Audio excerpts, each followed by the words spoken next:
What's going on, everybody? Welcome back to another day, what is it, Thursday? Jesus. Thursday. I got to pick up my son early today because it's spring break tomorrow for him. He's got a half day today. So I gotta make sure I can leave here around like 12:15, 12:20. So, I got to remind me, chat, if I talk long today. We got a lot of stuff to talk about, a lot of stuff to go over. We do this Monday through Thursday from 10 o'clock in the morning to about noon Eastern. If you like what we do here, we go over news stories, have conversations, and if you like it, hit that like button, hit that subscribe button. If you'd like to go above and beyond that, become a member as little as $5. How come my chat's not popping up on the, there it goes. I was like, what is happening over there? Yeah, spring break. Yeah, no, not nice for me. I don't have spring break, Jones. No spring break for me. All right, so on today's show, we're going to be talking about, we're going to be talking about IGN, okay? We're going to talk about Star Wars Battlefront Classic Collection. We played it last night. It's off to a rough start. I enjoyed the PvE aspect of it, but the multiplayer completely changed my opinion of the game real quick. So we'll talk about that. We're going to talk about Google AI, and then we're also going to talk about Diablo 4. So this is what the topics that we're talking about today. Good morning. How is everyone doing? What's going on, Travis? What's going on, Tasbo? 11. Kylo. Behemoth. Robert Jones. Eric. How are you guys doing? Water Bear, what's going on? So let's start off with the idiots of the internet. Or of major media, I should say. Major gaming media. First of all, if you guys watched the show yesterday, we talked about Gamergate 2, per se, and all the crap that goes on there. If you missed that episode, go back. It's a lot of information. So I try to give you... I try to watch a bunch of people's videos, give you a bunch of different opinions and stuff, give you my own as well. But then we have stuff like this. And this is the reason that gamers hate when people have opinions like this. Okay? So let's start off with IGN. And on Twitter yesterday, they had this tweet. Resident Evil 5 simply can't be remade, at least not to be the standards of Capcom's best work. Okay? So no answer to not to a remake, but to rewrite. And we'll go into the article. Now, I'm going to read the article to you. I don't want you to click on this article because this is exactly what they want you to do. Okay? Because... So it got community noted, okay, but it also has comments turned off. Why does it have comments turned off? I don't know. Let's go to the article, shall we? So Resident Evil game that can't be remade.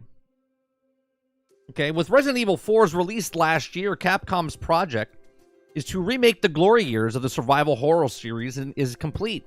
But the game's post-credits scenes suggest that remakes aren't over. And so the big question is, what's next? The obvious answer is to remake Resident Evil 5, but the game's 15th anniversary is clear that's moving forward. Chronologically, will take Capcom to remake into its series' weakest era. The era of gameplay narrative decisions best left in the past. Now, Resident Evil 5 simply can't be remade, at least not to the standards of Capcom's best work, and so the answer is not to remake, but to rewrite. Resident Evil 5 is a survival horror series, but not that you're not playing Resident Evil 5. Sure, it features a constant flow of horrific imagery, but Resident Evil 5 is an action game through and through, but the evident that the cover shooter mechanics, vehicle chases, and even the on-rail turret sequences of constant rattle of assault rifles. Even if the visual designs evoke sandy shades of modern military games that experienced mass popularity in the late 2000s, it all speaks to a series that has lost its way. Rather than reflect the tenets of what the foundation of existence, Resident Evil 5 is looked to contemporary gaming zeitgeist in its attempt to find a new lease of life. The result of the unholy hybrid of Resident Evil 5, Years of War, Call of Duty, and its ugly unwinding as it sounds.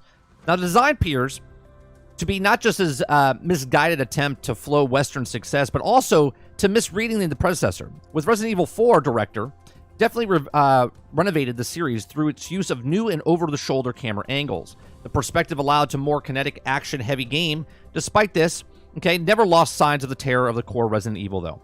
Use the enemies that are also strategically placed, provided undueling waves of tension and fear. An inclusion of vulnerable charges, combat encounters were focused on surviving overwhelming hordes rather than dominating foes. Now, Resident Evil 5, meanwhile, presents the enemies as waves to be gunned down with increasingly powerful weaponry and a purpose of cannon fodder. A wall of meant to be slow of your progress through levels, and the levels are not locations of explored, instead of largely funnels of push you to the entrance of it to exist, or to exit. Resident Evil 4 may also be replaced in the series' traditional continuous structure with discrete levels of attempt to move away from the backtracking, heavy design of the previous games, but it previously despite of location like the Raccoon City Police Station, the village. Okay? Interlocking, exploring pathways to solidify these locations authentic spaces rather than obstacle courses.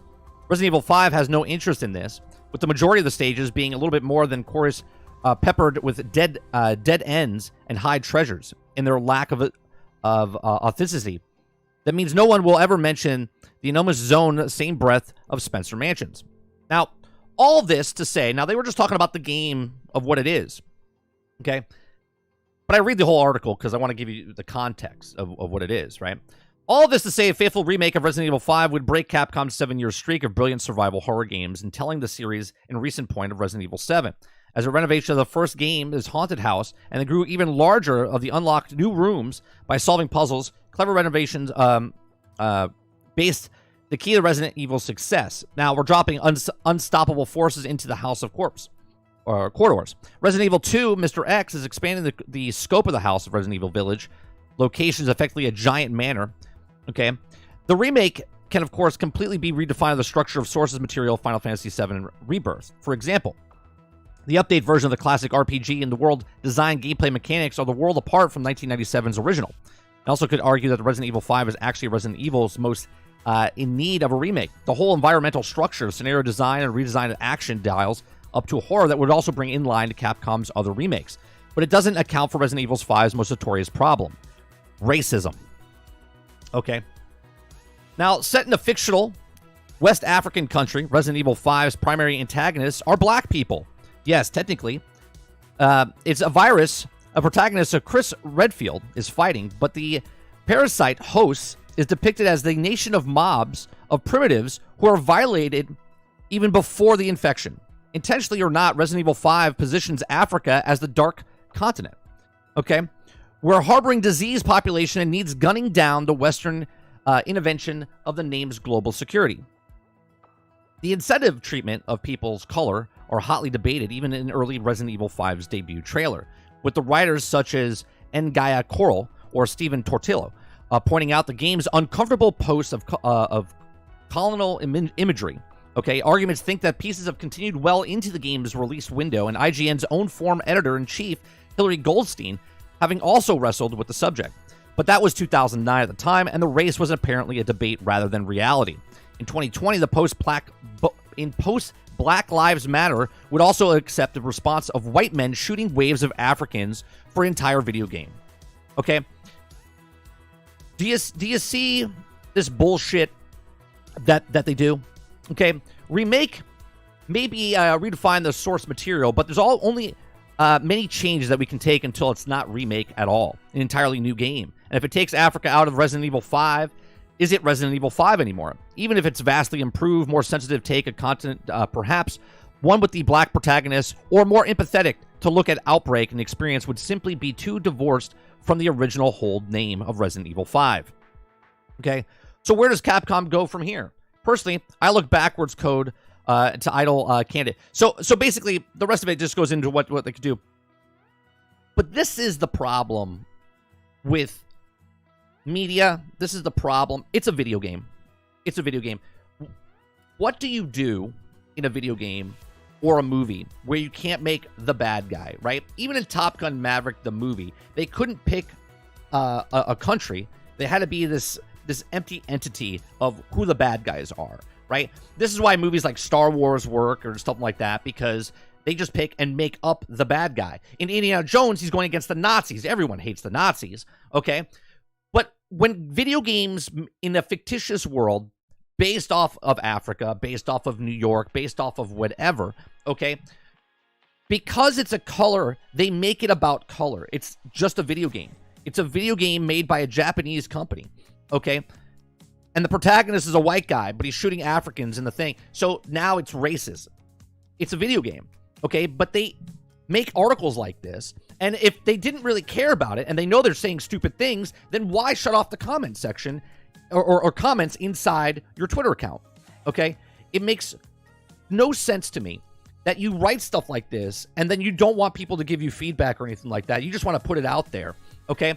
Obviously, I have a YouTube channel. We're talking to live chat. You guys can rebuttal with me and have back discourse, okay? If I say something stupid, you guys let me know if I say something stupid, and we have a conversation about it, okay? But that's not what the media does, right? That's not what the media does, okay? The media says stupid things, and when they say stupid things, they're like, oh, we're being attacked, okay? To put something out there to say that this is racist, it's a video game. It's zeros and ones. There's no political thing behind it. It's telling a story of a character. I don't even like Resident Evil, okay? I don't even have. Last Resident Evil I played was back on the GameCube. Okay, that's the last Resident Evil I played. Okay, it's absolutely insane. Okay, it's because it doesn't have trans zombies. Maybe that's what it is. It's literally an infection of a country of Africa. This is why Germany is the arms of the cod of zombies. It makes zombies have their uniforms on. Right. It's only a video game, man. It's like the Doom controversy all over again, almost 3 decades ago. Yeah, it's crazy, Chris. Okay? It's crazy.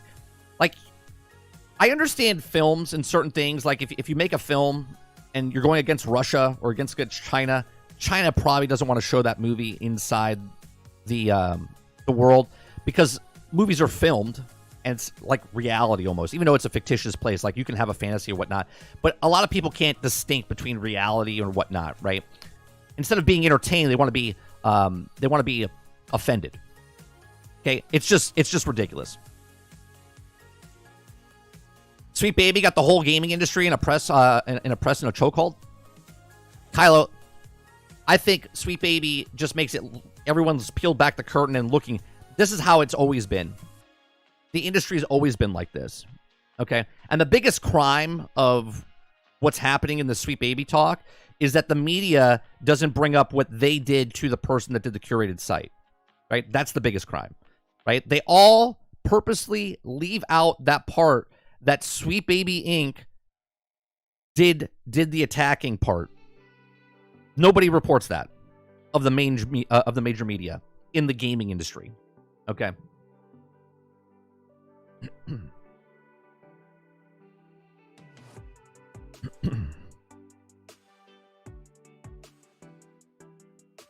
They're about to make us defend Resident Evil 5 and 6, and they were terrible. I didn't play them, so I don't know if they're good or bad. I just think it's ridiculous that they make everything about race. They make everything about race.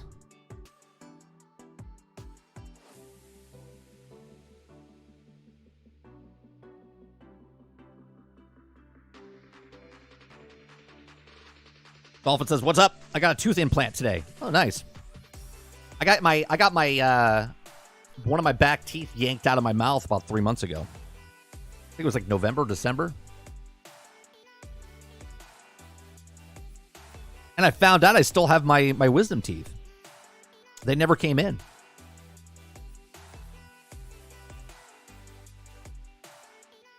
Let me lower that music just a tad. Right? It's absolutely ridiculous of a certain things. Another thing that's ridiculous, because we're gonna move on, right? I just wanted to point out the stupidity. Another stupidity thing of IGN. Okay. But we do have another article from IGN, and we have 2 articles. Not from IGN, but another 2 articles of Star Wars Battlefront Classic Collection. Now, we played Star Wars Battlefield. We played Star Wars Battlefront Collection, Classic Collection last night on stream, right here on 30NSG. You guys can go check that out. I absolutely enjoyed my time with the Battlefront 1 and Battlefront 2 in the PvE aspects of the game. Okay, playing the actual games and booting it up and actually playing it, it instantly hit me nostalgic. Right now, nostalgia is a heavy drug, man. is a heavy drug. When you love anything and it brings back that nostalgic feeling, okay? It feels fantastic. From hearing the sound effects of the Star Wars Battlefront 1 menu system, or when you load into a screen and it goes boop, boop, boop, boop, boop, boop, boop, boop. Like, it brings me right back 20 years ago, okay? Now, I wasn't a kid. I was 25 years old, but it brings me right back to that moment. And it's a crazy time, right? And I absolutely love it. I loved playing in the PvE aspect with the NPCs and going around and fighting. It felt like I never left 20 years ago, okay? We played the PvE for quite some time, okay? But then I went online multiplayer. And that nostalgia feeling where I absolutely loved the moment that I was playing with the PvE and doing the campaign mode and doing Galactic Conquest. The multiplayer, it all fell to shit. It all fell to shit. Last night when you guys saw me play, you saw me where I'm shooting people, okay? And you're like, is he this bad? Like, I couldn't shoot people. Like, the hitboxes were off. People were, like, spawning across the thing and sliding across, and I was shooting my own teammates because I couldn't see the tags and whatnot in the game. Now, a little bit's on me, right? Maybe out of practice or whatnot, but the parts that I couldn't fix were the glitchiness and the guy sliding around where I couldn't hit, and the hitboxes are off and a bunch of stuff, and it felt really bad. Now, last night I said, well, maybe it'll get better once the servers open up and whatnot. So that's not the case, though. It got worse and worse. Now, they did do an update today, they said, so we'll see if it works. But last night, apparently, there was only 3 servers up, and there's only 64 players per server. So let's read this. Right? Star Wars Battlefront Classic Collection launch is a disaster. Okay, so there's 2 articles. So we'll read the IGN's first. Aspire is under fire over the disastrous launch of the highly anticipated Star Wars Battlefront Classic Collection, which is plagued the server issues, bugs, and more. Launching today at March 14th, $34.99 Classic Collection, which includes the original 2 Star Wars Battlefront games, currently has the mostly negative rating on Steam, which is just 21%, of reviews being positive. Headlining the most complaints are connectivity issues, which are Steam is social media users claiming that there are 364-player servers were available at launch, with 9,232 players who logged in on Steam alone. Okay, three servers at 64 players with 9,000 people. Okay, now again, maybe they didn't think the servers were going to be. They didn't need that many servers. Okay, but if you market a game, and it's a game that was beloved back in the time when games weren't broken, buggy, it just came out. You made a game, you sold a game. There was no microtransactions. There was none of that. It's just like you just made a game, you put it out, and then it's coming back, and people are like, "Man, I want to play that." Right? They knew they hyped it up. They told you what it was, and then it came out, and it was like a wet towel on the ground. It's like, okay. Aspire seemingly added more servers within a few hours and launched the problems were rampant. Was only able to join the heroes versus villains match, and the heroes side was completely broken. Okay. No one could join the heroes team, which has also resulted in no one in the fight against the figured. It also may have been just a Battlefront 2 issue. So I hopped on over to Battlefront 1 multiplayer, and there was 0 servers up for Battlefront 1. I don't know why it said, or Battlefield 1. It says there's 0 servers up for Battlefield 1. That Battlefield or Battlefront? That might be a typo there. Okay. 10,000 people playing on launch, right? On launch night. Okay. Only 3 servers at 64 slots. A total of 200 players. Multiplayer doesn't work otherwise. Price tag is $35. One guy says, Jesus Christ, I'm so disappointed. This robbery. But don't buy Star Wars Battlefront 2 Classic Collection. Okay. As of right now, the multiplayer, otherwise known as the only reason to buy this product, is already owned the original games. The entirely unplayable, making this game a waste of money until the issue is fixed. Okay. Another person says, currently the game is totally unplayable.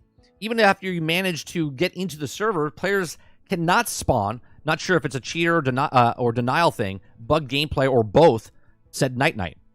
Server issues appeared just one part of the problem. However, aiming has been flagged as a major issue, including the PC with mouse sensitivity on console and traditional controller support.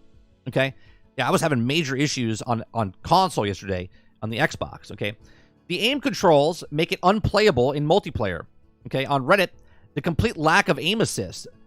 This is one in solo, make it awful. It's also been designed in controllers of the original Xbox era, but the price point is high, and noting that it has been touched on this front. Now, Slider768 also noted the game-breaking bug where the respawn timer gets stuck on 1, saying it happened on 3, and then 5 games with only a full relaunch serving as a fix. They also report missing cutscenes in the campaign, split screen being limited to 2 players instead of 4, flight controls being inverted with no options to change, sound issues were also spikes and then mutes and more. Lightbringer OG began to bug report on Reddit, and there's also reports that the Xbox Series S version doesn't work with the 2 controllers or connected upon launch. Instant crashes when searching for Conquest game, bugged hitboxes, and more. Okay? Says, I love the original, and said, I'm not a Reddit at work. This is a release so far is hands down the worst video game I've ever paid money for. Aspire isn't particularly popular with Star Wars fans following a handful of simulator situations. It canceled downloadable content for the Nintendo Switch port of Star Wars Knights of the Old Republic 2, and the full remake of the same game has also been stuck in development hell for over years, so be reportedly still alive. This is the first time the Classic Collection has proved controversial either, despite being announced just a few weeks ago on February 21st, launching today. Eagle-eyed fans spotted Aspire accidentally used footage of Star Wars mod in the trailer instead of its own gameplay. Okay? So, look, I don't know how many times I have to say this. I say it over and over and over and over and over. Make a game, fucking sell a game, right? I'm so tired. Okay, I'm so tired. Sounds like a skill issue? No, Ghost. It's literally a piece of shit online. It has nothing to do with the... So when you aim at something, 1, the gun doesn't hit the hitbox target, okay? 2, last night when I was playing, I even said this, I went into the menu system to see if aim assist was on, and it was off. But my controller kept doing this by itself, okay? And I was like, I thought it was on, okay? There's major issues with this game, which none of this occurred when I was playing just in PvE, playing, you know, against the bots inside the game. But as soon as I played multiplayer, my good nostalgic feelings of, oh man, this is such a fun game, this is such a great game, okay? All of a sudden, it went to shit as soon as I went to multiplayer, right? Paul says it's a remaster of a 20-year-old game. Damn, it sounds like a half-baked release. And I said last night, I said it's fun, it's good if you want that nostalgia feeling. If you wanted to play the Galactic Conquest, I said me and my son are going to have fun with it playing local, okay? But going to multiplayer, holy Christ. I was like, this is on. You could literally see me in real time when I was playing it, and then we went to multiplayer, and then I was like, I'm good. Right? I was like, I don't need this.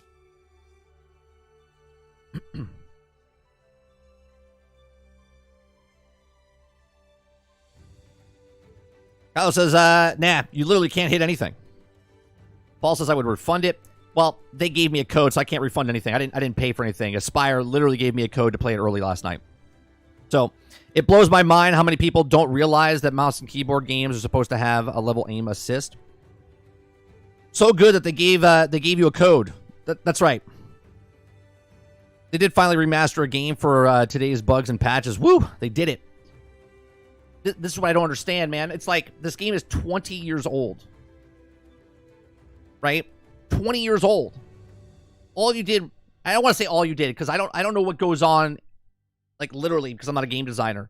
But the game was done and made. It's been out. We literally could play it before that Classic Collection came out. You could go to Steam, right? You could go on the PlayStation 2. You can go on the Xbox 360, and you could play these games right now.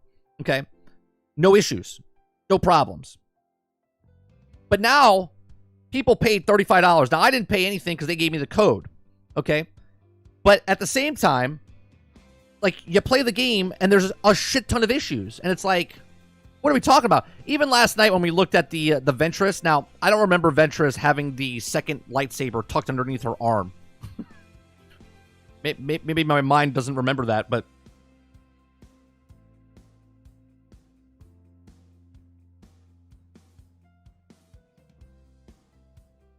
Had to update it for today's Audience 30.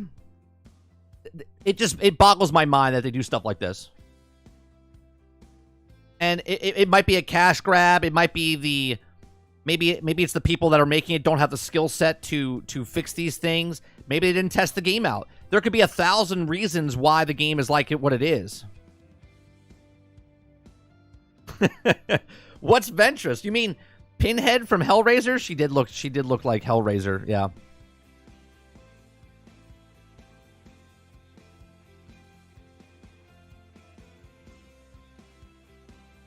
Here's a second article. We'll read the second article as well. Okay. Star Wars Battlefront Classic Collection launches a negative player review due to the server issues. Now, this article comes from VGC. The game, which released Thursday, has been met with widespread criticism on X, Reddit, and other game Steam pages. Currently, Classic Collection is mostly negative rating. And the time of writing this, 20% also who have reviewed the game Steam have done so favorably. Okay, according to the social media user, when the game launches, some modes feature a maximum of 3 PC servers accommodated entirely community. This means about 20,000 people trying to play on launch night. Only 192 were able to access some of the game's modes. I like how the other article said 2,000. This one says 20,000. While more servers have reportedly been added in hours since launch, players are reporting constant bugs, stuttering, and some instant weapons failing and registered damage done to other players at all. Players are also reporting that the large number of matches, the stuttering becomes so bad that it's skipping around the level, making shooting impossible. I said that last night, right? I said that last night, and some of you were like, you're just bad. And I was like, maybe I am, but I was like, it's almost unplayable, right? Okay. It's an insult, really. 19-year-old game, but they couldn't get it even remotely functional, wrote Darth Woody on Reddit thread. How hard could it be? Oh, I'm sorry, let me read it. Quote, how hard could it fucking be to just repackage the game without fucking it all up? Wrote another Reddit user. A Steam reviewer summarized, quote, so let me get this straight. You launched this game with only 3 servers on PC, knowing full and well people only bought it for the sole reason. Peak comedy gold. Easy refund. What a disappointment. It later added that after 2 hours, they finally launched the servers, and they were terrible. Horrible. Ping, stuttering, and by tomorrow, cheaters will be rampant. Okay, Star Wars Battlefront Classic Collection includes the original bonus content from 2004 and 2005 games and support for cross-platform play. Quote, fight across Star Wars Galaxy and Collection large-scale combat classics, reads the official announcement, featuring in 2004 Star Wars Battlefront 2005 sequel of Star Wars Battlefront 2. Each game features solo campaigns, local multiplayer matches, and massive online battles up to 64 players.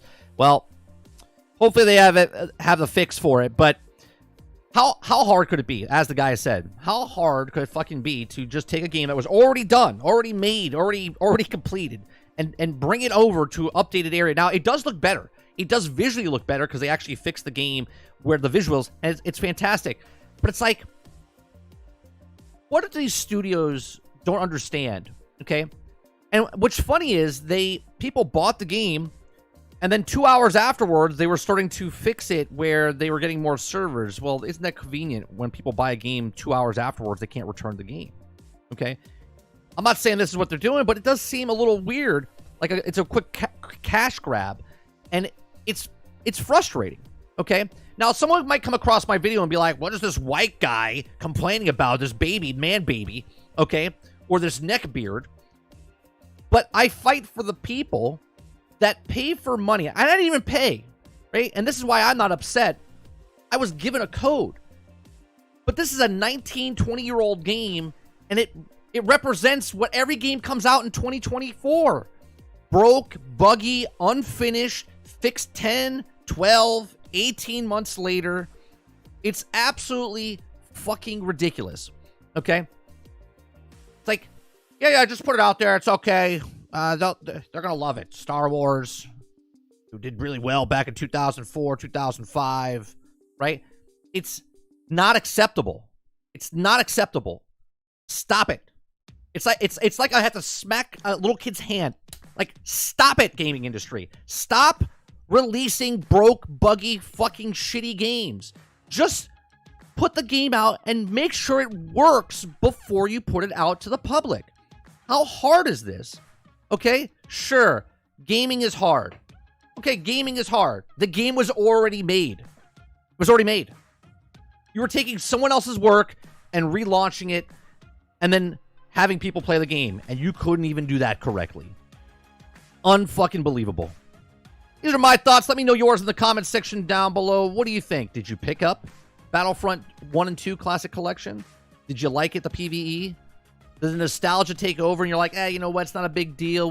I'll just play it down the line. I think it's a good game to have. Okay? Right? Let me know in the comment section down below. Please make sure you share, like, subscribe if you like what we do here. Check out some of our other videos. Thanks for watching.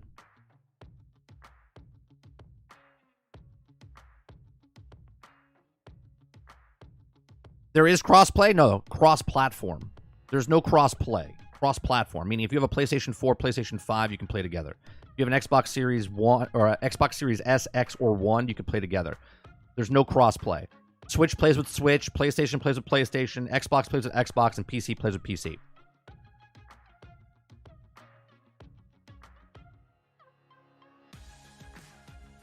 But it's not even a remaster, Altern. It's a re-release.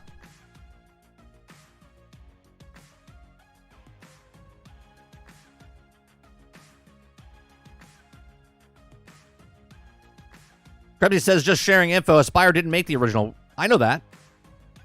They still took someone else's work that was already completed, added some things, and then relaunched it. They didn't do anything to the game. It's not a remaster. It's a relaunch.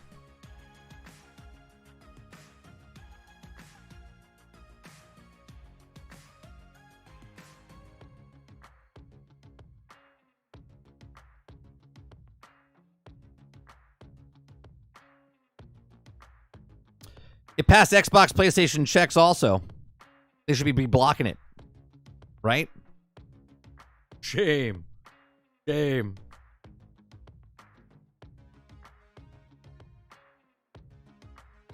Wait, it's not a remaster? So why would I pay $35? Because you're paying for 2 games. You're paying... Look at it. Very simple. You don't want to pay $35, Altern? Then go back on Steam. Go look up Battlefront 2, 2005. Battlefront 1, 2004, pay $10 each, and you pay $20. Those games work.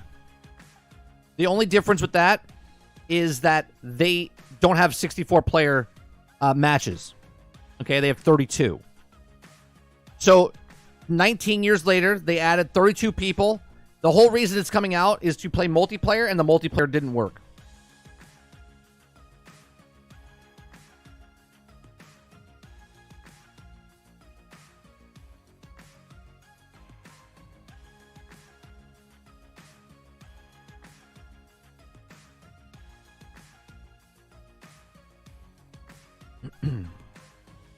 It's just sad, dude.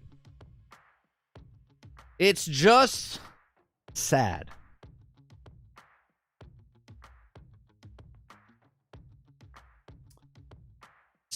Speaking of sad,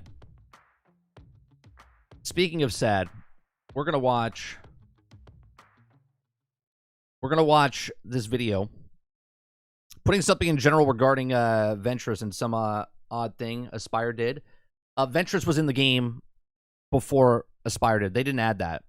So those 2 Jedi were in the game. It was an expansion that came out later after the game came out originally. They added those characters. So Aspire didn't add those characters.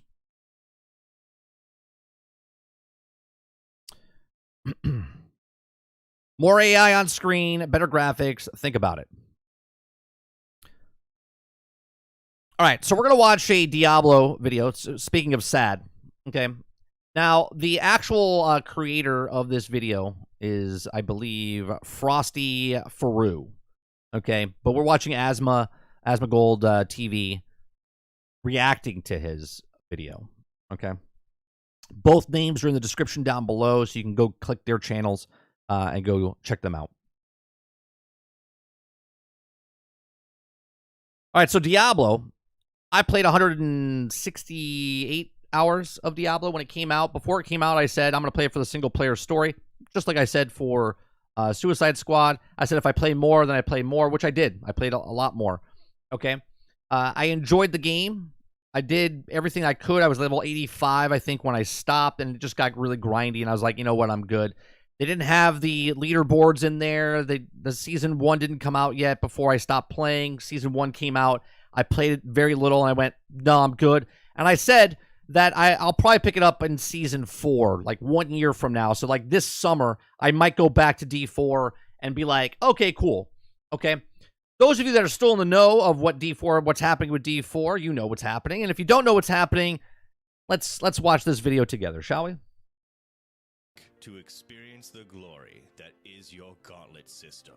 And might I say, what excellent timing you had with the leaderboards releasing in the middle of hold on 1 second. Let me restart it. Let me restart it. But I am back to experience the glory that is your gauntlet system. And might I say, what excellent timing you had with the leaderboards releasing in the middle of a season. And you said the staggered release was because you were doing it for us, your average Diablo 4 enthusiasts. Of course. With our many jobs and kids, we needed more time to gear up to all be on the same playing field when this magnificent piece of endgame launched. Yes, of course we believed you, and I'm sure no one had any issues with the delayed release one bit. Right. Delayed release. Nobody had a problem with delayed releases. Not one bit. Is that a good build where you just put all your points into starter skills? I don't know if yeah, probably not. It's probably not good putting starter sets up. if that is any good. I feel like that's kind of bad, right? Yeah, it's bad. Terrible. Yeah, it seems like a bad build. One bit. Just like you had no issues with the launch of the system itself. But why take my word? Let's take a look at some other Diablo aficionados on the matter. A new challenge arrives later in Season of Construct. Oh, it's not. I see. So we're not. Oh, I see. So let me get this straight. They were coming out with the Gauntlet, which is the leaderboards, correct? Right? I'm not in the know for Diablo. This is a new challenge arrives later this season in the Construct. Fight through the Gauntlet, a weekly rotating fixed dungeon that will have you compete for the top spot on the leaderboards. Only the strongest will emerge and claim the place in the weekly leaderboards. The top weekly scores will be earned a permanent place in the Hall of Ancients. Okay. At launch. Right here. Prepare for the Gauntlet. Launches. Game came out last year. We're in March now. Almost 1 year. Almost 1 year. Still no leaderboards, huh? February 13th. So February 13th is when it was coming out. Talking in just a week here, the Gauntlet will be out. One of the big things for us for Season 3 was something we've been wanting to do since launch, which is leaderboards. It's something that's not there today, but on February 13th, we're going to be up. On February 13th. Did it come out February 13th? 13th, he said it as well. And this is actually in just under 10 days. So we don't have to wait much longer. Well, now we got another update, and they said that they're very excited. They're still on track for Season 3, but they're going to... Still on track. Here's what I love about game companies. The most die-hard fans that paid early access for their game, gave them $100, buys the microtransactions, supports them, makes videos about these things. You can just see them slowly just being drained as they do support with this game, right? They absolutely love it, and then they're like, all right. They're coming out with it's coming out with another update. It's so sad to see. When are people going to understand that these companies don't care about you? They don't. Going to take some more time, polish a few things up. It's not really. I mean, like, is it really? I mean, like, guys, I do. Asmongold I like because, I mean, he was a diehard World of Warcraft guy, but then he saw the light. You feel bad roasting Blizzard for this? No, you don't. No one feels bad about doing this to Blizzard or any company that matter. Because, like, I couldn't even manage to play Dragon's Dogma on the day that I said I was going to play a video game. So, like, am I really in a position to shit on Blizzard today of all days? Probably not. But, like, nobody paid any fucking money for me to play the game, right? Nobody paid any fucking money. So it's not. That's right. Him saying I'm going to play something and then doesn't play it is completely different than someone that paid $100 or $70 or $30 or $40, waiting for that season to happen, and then it gets delayed. If you don't have a date, don't say a date. If your game's not complete, don't tell it when the release comes out. If it's not working correctly, don't say anything. Don't say anything. Work on your game. Make a game, sell a game. Not releasing on February 13th. They'll announce the date later. Yeah. And if you read through the comments and the opinions of everybody, everyone is pretty upset. Because I would have been interested in doing the gauntlet. Right. If it had been at the start 10 of the season, days, yeah. 100%. It would have been at least like, hey. And then aren't they releasing it? I have a question. The season started, they missed the date. Does that mean they're releasing the leaderboards at the end of the season? That seems kind of stupid, doesn't it? Something to do. But I feel like the hype is already dying down more and more the longer they wait. The hype died in season 2. Like, what's the point of like releasing leaderboards like at the end of season 3? Exactly. Yeah, at the end of season 3. People are not even playing. There'll be anymore. dozens of people that are on the to me leaderboards. doing it? The fact that you don't have the main thing for What the really makes this good is the music. season at the start. Yeah, the music's pretty good. The music is pretty good. No, the season come out. Damn, Diablo 4 can't catch a break. Even with the last Epoch released recently, just make them look worse. Oh, yeah, don't bring up last Epoch. That game is half the price, right? Half the price. Yes, it has microtransaction, but it's half the price, made by a much smaller team, and it's a much better game. The music just really brings this home. We just Gauntlet came out with the mid-season patch, so not even at the start of the season. got another update, 3 times the charm. We have another official release date for the Gauntlet, February 27th. In just Oh, so it came out February 27th. So 13th was supposed to come out. Didn't it come out the 13th? Then it was the 27th. I'm assuming it didn't come out the 27th. Oh my 2 weeks from now. This has been posted Wow. on the official Diablo 4 website. Oh, that's serious. Remove the date. This. Let's F5 this. Wait a minute.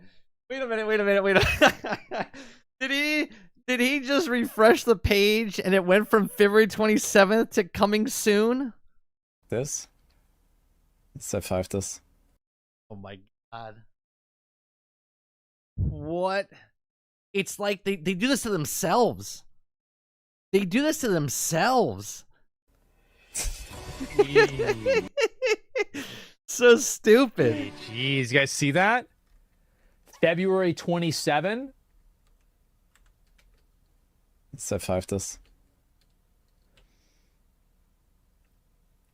Oh my god. Compete in the gauntlet coming soon. Oh my god. It's so ridiculous.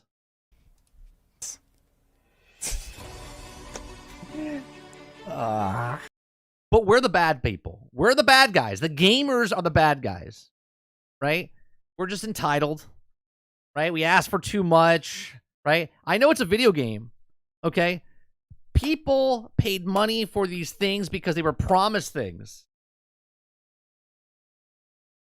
This is why I stopped pre-ordering games. This is why I tell people don't pre-order your games. This is why I tell people to wait 12, 18, 24 months before that. That's right. That's a year and a half to 2 years to wait for a game to come out.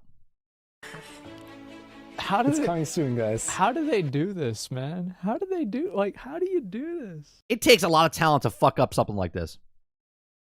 Like, I just think that, like, if I imagine a Diablo... Krebsy says, best part, based off the survey Blizzard put out a few months ago, they're thinking about charging $100 for the expansion by asking something like, are you okay spending $90 to $100, etc. on DLC? And you know what? People will be like, yeah.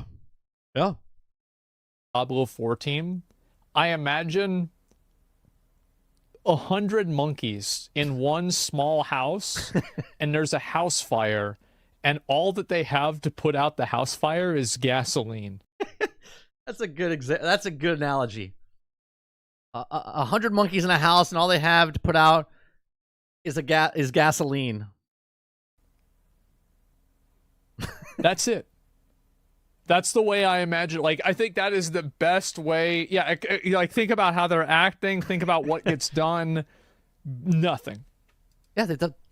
Just be patient. So the gauntlet is going Just be patient. Just be patient. Live on March 5th. This is next Tuesday, so it's just 5 days from now. And it actually did launch on March 5th. Wow. The most perfect day. Oh, it did launch on March 5th. So February 13th to the 27th to March 5th. Okay. Day ever. Well, third time's the charm, You guys. see, the development team obviously kept delaying the leaderboard and gauntlet system for us Diablo 4 enjoyers. They knew we had at least a month of grinding to hit 100, that we needed. Yeah. Oh, so you had to be level 100 to play this content? Is that true? You had to be level 100 to play the content?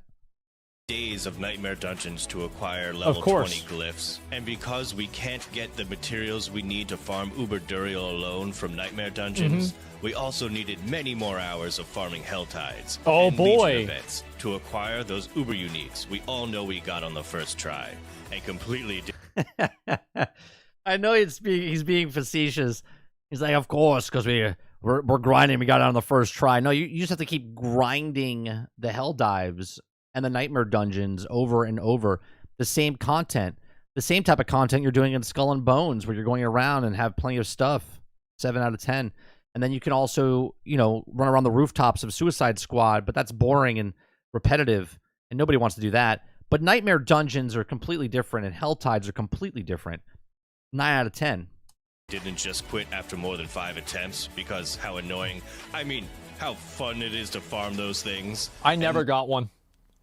I didn't. I have 168 hours in the game. 120 or 140 of those are playing the Helltides and Nightmare Dungeons, and I think I got 2 uniques. I farmed Uriel, but since then they probably, I would assume, they updated the game to give more uniques, right? Right?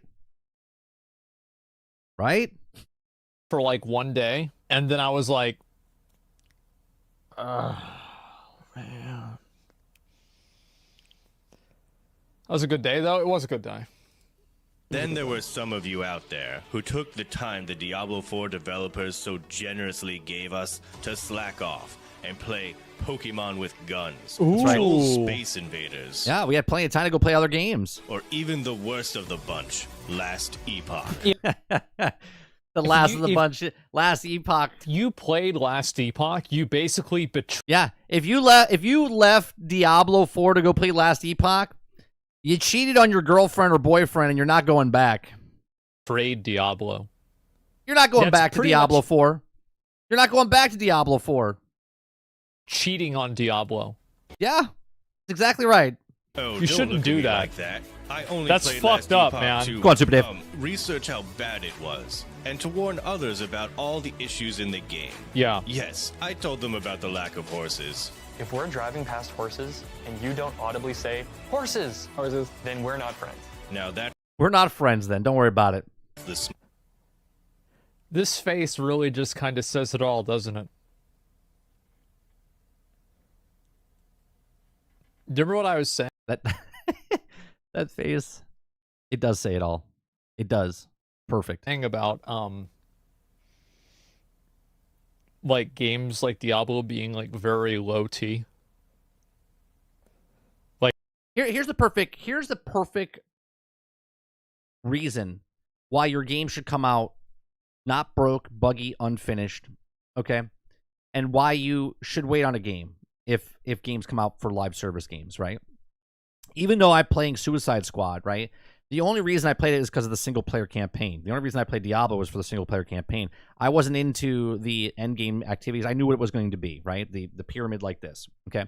Suicide Squad actually has a upside-down pyramid coming into the game. But regardless, when a game comes out like Diablo 4 last year, and it's not at its most polished state, and it has to wait 12, 18, 24 months to fix, like a Battlefront 2042, like a Cyberpunk, you as the gamer have plenty of time, and you have your luck value of what other games are going to come out and what's going to keep your attention. So that game comes out, you bought Diablo, you spent your $70, maybe you paid $100, okay? And then all of a sudden Last Epoch comes out, right? 9 months, 10 months later, even though Last Epoch was in early access for was it 3 years, right? Something like that. It officially released. It comes out, and it's in a better state. It's much more polished, right? And everyone has the same amount of time in a day, 24 hours in a day, right? Everyone has the exact same amount of time. How you choose to use that time is your business, okay? But when a game comes out like Last Epoch and shows what they can do with less people, less money, less charging you for stuff, and then you look at Diablo, this multi-billion-dollar company, and they come out and they just kind of drag their feet across the sand. There's slow dripping stuff across the thing, and when they slow drip it, it still comes out. It's still broke. It's still buggy. It's very important to come out with something that is done, finished, and is fun to play. Because if you don't, someone's going to come along that actually makes a game that's fun, okay, and you're going to lose to them. Like, extremely, like not able to grow a mustache, you know what I mean? Just very, very, just like, yeah. Mile I missed. But enough about that. I'm That's why it's very important to make a game, sell a game. here to top these gauntlet leaderboards, and even though I'm only level 86 and only have one level 15 glyph with absolutely no level 85 with one glyph. uber uniques, I'm sure I'll Did he say do no one uniques? level 15 glyph with absolutely no uber uniques. I'm sure I'll do just fine. Sure, why not? Let's try the Gauntlet, the brand new event. You don't have to be level 100 to do the Gauntlet, but it's designed for level 100 players, so you'll have a little bit of a harder time. They brought in a brand new boss here, Tomb Lord, at the Hold on a second. A harder time. They brought in a brand new boss here, Tomb Lord, at the Okay. So level 100. If you're under level, you're going to have a hard time. Is Tomb Lord... opening of this everyone in his chat is saying Tomb Lord. Is Tomb Lord like a running meme inside Diablo? Is it like a super easy boss or a repeatable boss they just put in? Never seen him before. That's very exciting to see some I don't know, out of any monster they could have put at the start of their video, I can't And believe. he's the worst one. That's Oh, so it is. So it's Tomb Lord, but Tomb Lord is one of the worst guys to put in, and they put him back in. Start says, "Tell me lies, tell me sweet the thing little is, like, lies." of all the bosses, Tomb Lord is the worst. That they put Tomb Lord here. Yeah. Oh no, I get it, Ford. I'm trying to figure out. I get the sarcasm. I saw chat in Asma's chat saying Tomb Lord, and then he's saying, no, I get it. I just didn't know what the meme was. Because if he was just a shitty boss or a repeatable boss. Single boss at the end of every Nightmare dungeon is always Tomb Lord. Okay, at the end of every Nightmare dungeon. All the bosses, Tomb Lord is the worst. That they put Tomb Lord here. Yeah. Because every single boss at the end of every Nightmare dungeon is always Tomb Lord. Now, speaking of laziness, man. Speaking of laziness, right? Now, I'm going to say that's lazy development. That's lazy development. Okay? And I'm sure people will be like, well, you're so out of touch, right? They work hard for this stuff. You couldn't make any other boss. No other boss. You couldn't make a brand new boss for this particular thing. You had to use the same boss. Oh, for sure, Suicide Squad is going to be using Brainiac over and over again for 13 things. For sure. My biggest nightmare is coming true for that game. You can see here that the monster level is only Brainiac Flash, Brainiac Green Lantern, Brainiac Superman, Brainiac Batman, Brainiac. You know they're just going to keep going to that well. 124. And they basically reconfirm that the Gauntlet is not really supposed to be like challenging endgame content. Like, at least, like, that's how I understood it. Like, it's only Nightmare 170. It's monster level 124. So Wait a minute. What did he say there? not really supposed to be like challenging endgame content. It's not supposed to be challenging endgame content. Like, at least, like, that's how I understood it. Like, it's only Nightmare 170. Nightmare Dungeon 70. It's monster level 124. So this is gonna Monster Hunter level 124. Level 70, Monster Hunter 124. be very easy content. It's not really gonna challenge, your character in terms of surviving. I like how when he's saying this, they just keep showing. Obviously, what's the guy's name?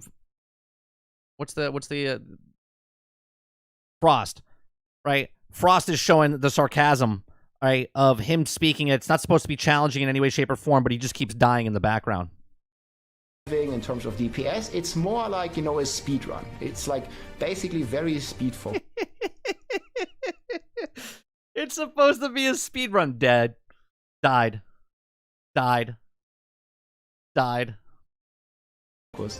And it does not look like this is changing, so I'm a bit disappointed by this. And this is where I noticed all my gear was broken. I had no access to a blacksmith to repair, and I was unable to leave the dungeon, and just Oh my god. had to wait for the timer to run out. What? Oh my god. What? This is where I noticed all my gear was broken.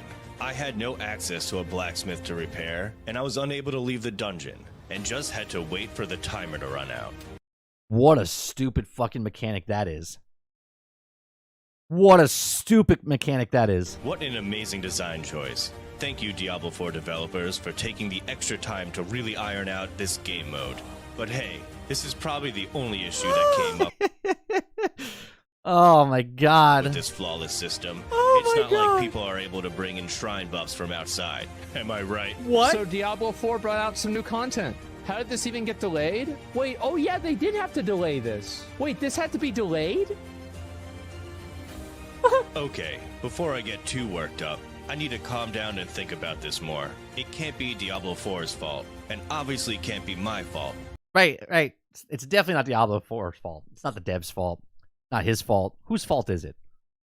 But why was I not doing well? Oh, I know. It Gears. was because I've been playing Oh, that yeah. stupid Last Epoch game and was not fully prepared. Yeah, that sounds right to me. It's Last Epoch's fault, not mine. So to better compete with my fellow Diablo 4 elitists, I need to do some research on how to properly run this gauntlet. And who better than the two most elite Diablo 4 gigachads to explain it to me? Okay guys, explain this to me as simple and clear as you can.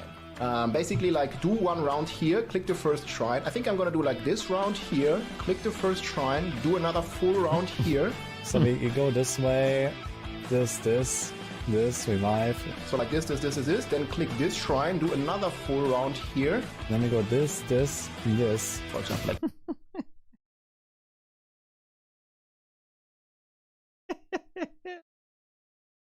Oh my god. you want to do this segment or you don't want to do it. and then usually I run down, kill him, Man, all the trash mobs only has 2,000 points.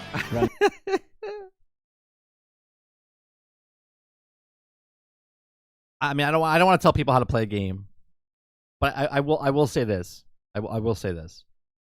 Just make sure you're having fun. Okay? And I seriously mean that. Whatever game you're playing, just make sure you're having fun. Because if you're not having fun playing the game you're playing, you need to stop playing that game and then go find a game that you're having fun in. Okay? That's all I'll say. and up, click the thing, and then kill him again. Also in my sheet here, the progress for all the different stuff. And I can just go all the way down here and then click this thing, and then do the circle.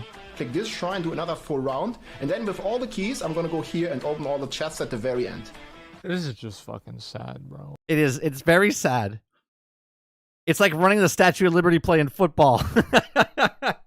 All right, what you want to do here is you want to get this play over here. You want to run around. You want to run around this area here and make sure you do 2 loops. 2 loops, then go down the straightaway. Make a left, then make a right. Go far deep out for a pass. Get the keys, open the chest, done for the day. Just do that 15 times a day. You'll have enough keys and enough stuff to open up, and then you'll have an enjoyment here in Diablo 4. Like, this is actually just fucking sad, bro. Like, I feel bad for them. Like, why they do this themselves, man? Like, this is... Hurry up and run to 100. So you can then run circles in a dungeon. You then can collect keys to open up stuff so you can wait for the next content. That's good. There's the the pyramid of success for many, many games. Gonna be my strategy. Well, I wouldn't say I exactly lost you there, but I think I have a better understanding of the Path of Exile skill tree than I do the Gauntlet at this point. I just need someone to Oh, man. explain this to me like I am, well, a Diablo 4 player.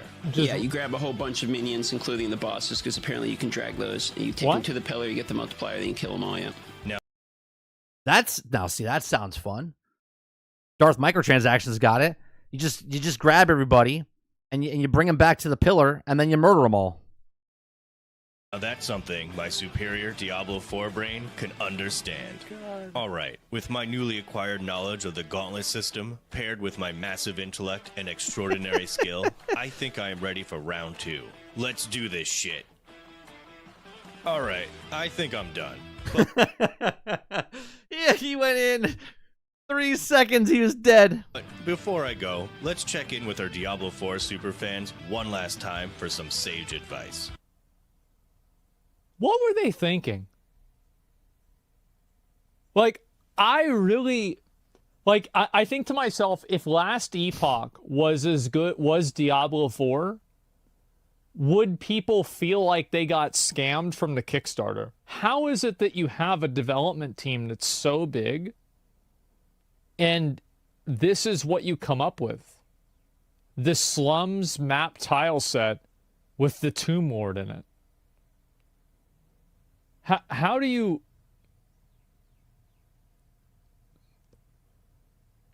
Like, this is...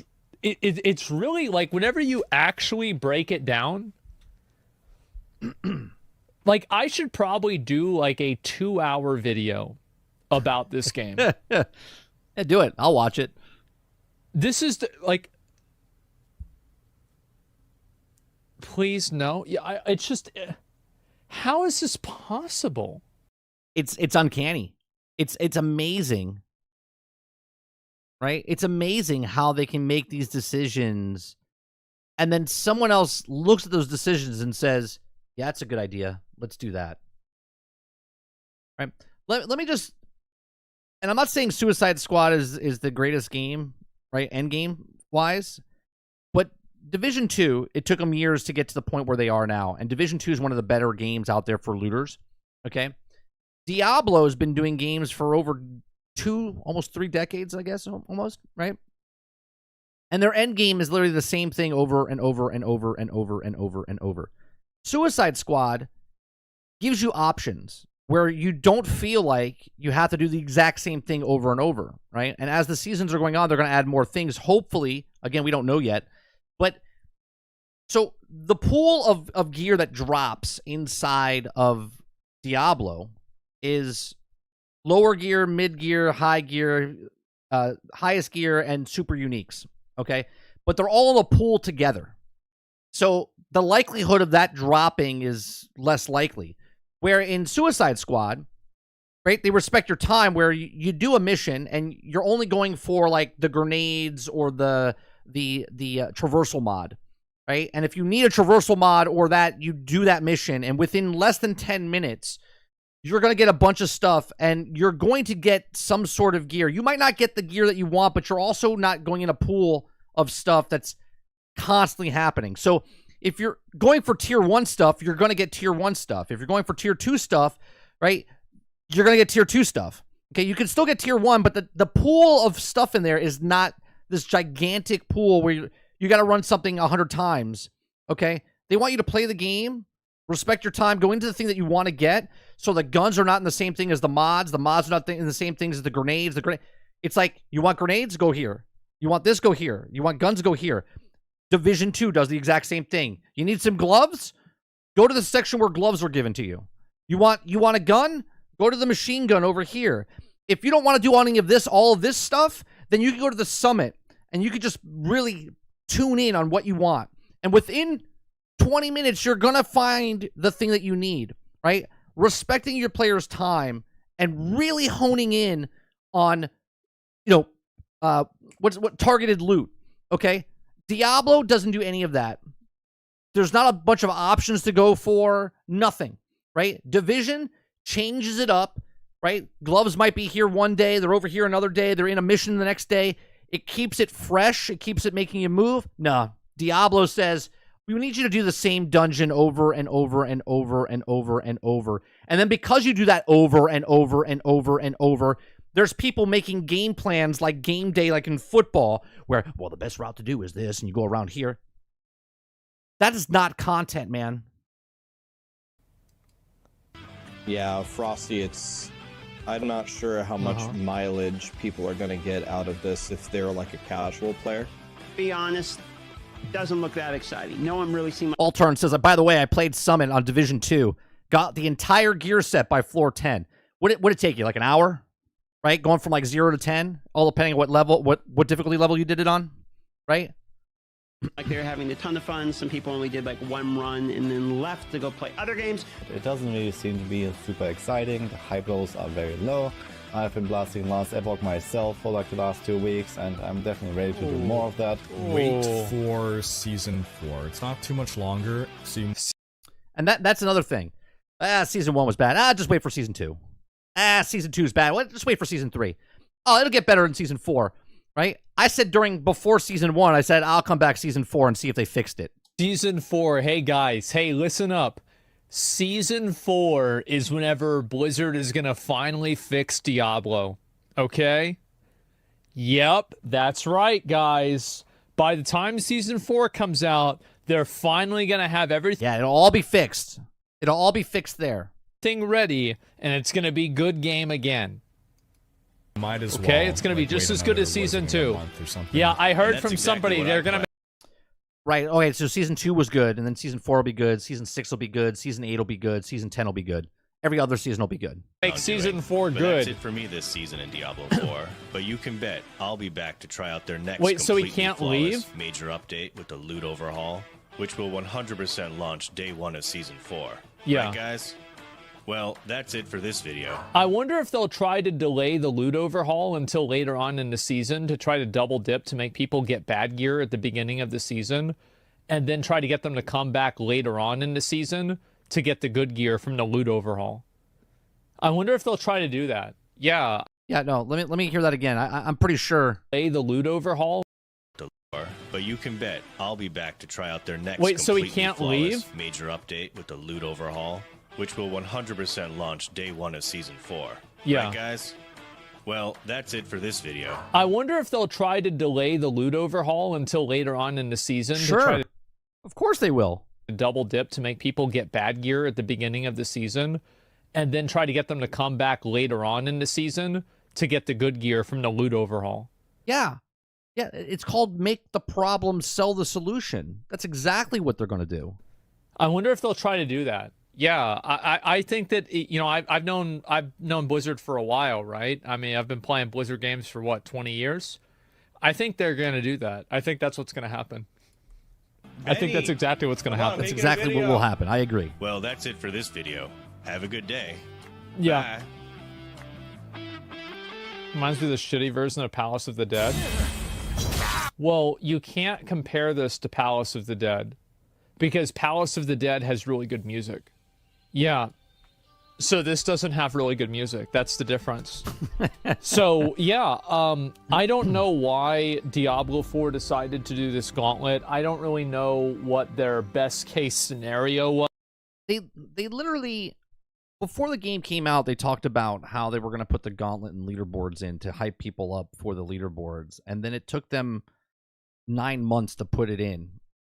And then they put it in, and it's like super lackluster. And on top of that, I just saw Dark Microtransaction talk about how they're doing something where if you're one of the leaders of the leaderboard for the leader now, you get actual real artwork commissioned by someone. They're literally trying to pull you in with things that have nothing to do with the actual game. What were they hoping for? What did they want to see? I don't even know what to say, man. I really don't. Palace of the Dead was fun at first, though. Palace of the Dead was fun. I mean, it's... The worst thing about Palace of the Dead is farming everything under 120, right? I mean, that's the I don't know what Palace of the Dead is. I don't know what that is. Bad part. After that, it gets to be interesting. But they're hoping for... It's just like, I don't understand how Blizzard can put this out and not... Like, this is going to sound really bad, but I'm going to say it. I hope that a lot of the people that Blizzard let go were on the Diablo team. I mean, yeah, it's shitty to say, but at the same time, I hope the people that lost their job were people that didn't know how to do their job. But I would like to do that with any job, right? Like, people that do their job well shouldn't be struggling because of people that don't know. You're only as good as the weakest link on your team. These are facts. I think the people that work on this game are fucking morons. It's pathetic.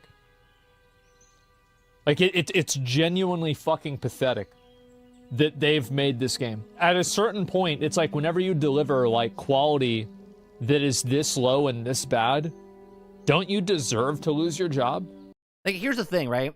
You could say that gamers are entitled or whatnot, but if you put a product out, that product is here, and then your next product that comes out starts down here, and you got to wait 12, 18, 24 months to get to this point where this one was at, that is a bad product. You should start here and then incrementally go up from there, okay? That's the problem, okay? They're at this point where they're like, no, we can't do all of this. We gotta set the bar low and then raise it back up because people have goldfish brain and they think that, oh, well, see, we're improving the game instead of making a good game from the start. And, like, maybe it's not the developers, the coders that are doing it. Maybe it's the executives and the people that are running it, the designers. Good, get rid of them. Get them the fuck out of here. Like, this is awful. Like, I don't understand how this is even possible. It's just, it actually, like, the more that I think about it, the more it makes me mad. Yeah. Yeah, it does. The more I'm talking about it, I agree. The more I'm talking about it, the more angry I'm getting. Their lead developer was fired. I feel like we need to give a little leeway. Very bad, though? Well, good. They should do more of that. Like, I don't, like, bro, just make a better game. Just get people in there that know what they're doing. I mean, if you can't do that, then that sounds like a personal problem to me. Like, I'm just saying it how it is. It's just, it's pathetic, bro. Jobs are supposed to be, right? Everyone should have a job, right? And not everyone should be great at that job, but that person should get better at their job. If you have things ahead, like if I didn't know how to mop a floor, right? The more I mop a floor, you would think the better at mopping I would get, unless I didn't give a shit about mopping, okay? The more I'm coding, the better I would get of coding, right? The more I make a video game or own a video game IP, you would think the better it would get, right? No, they hit their peak and they're going down. It's actually fucking pathetic. Yeah, bro, like, I'm actually so tired of, like, giving leeway to bad games. Like, I'm so far beyond that. It has been too long. All right. So there's that. Amazing. Like, how do you make Diablo worse than the last Diablo?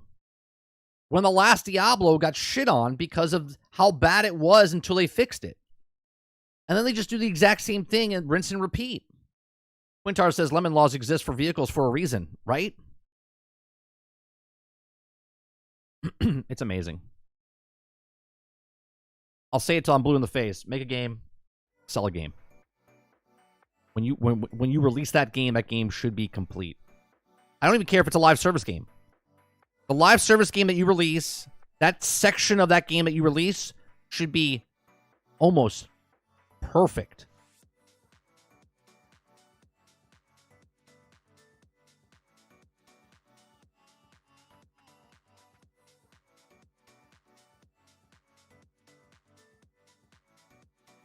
Didn't several thousands of devs work on this game? Apparently. But people are afraid to hurt people's feelings. Right? Well, we really like that you showed up today. You get to keep your job. How about one person's doing all the coding and one person's not doing the coding? One person's carrying the weight, the other person's are not. Right? If I'm a salesperson, and I'm doing all the sales, and the other salesperson on the floor is not doing any sales, how does he get to keep his job when I'm busting my ass, and he still gets to collect the paycheck and on top no commission, right? You see what I'm saying? Like, no matter what you do, if I'm a construction worker and I'm doing all the work, and then you're coming down there and you're just, right? You're doing nothing. You shouldn't have that job because someone else should take that job that wants to be there and do their job. And this is not just with video games. This is any industry.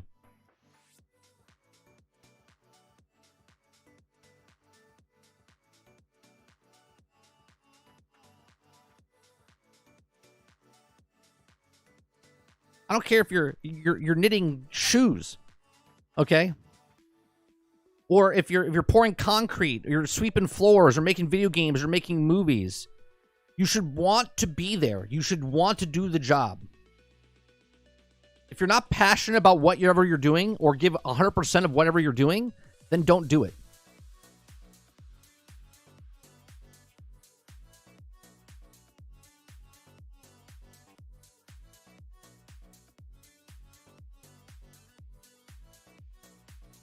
They're all brain dead. Only the devs that did their jobs were D4 is the character designers. Right? What was that game that came out it was last year? Oh, it was last year. Okay. Redfall. When Redfall came out and there was developers coming out saying, I'm really proud of this game.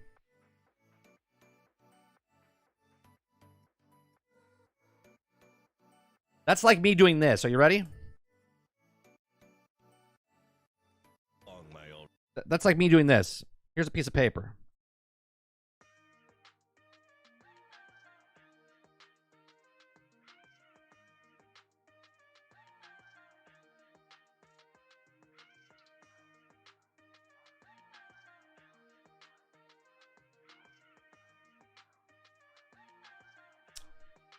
Look, guys, I drew a picture. I'm so proud of this picture. Now, if I was a 4-year-old and I drew this picture, fantastic, right? But I'm a 45-year-old. No animation studio is picking me up, or an artist studio is picking me up for drawing this shit. And no one should look at me and go, that's a nice drawing there, 30. You are an awesome artist. Has anyone ever told you that? My whole life. I know.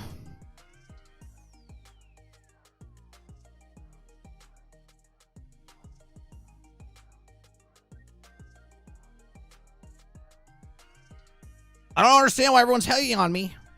My first time ever.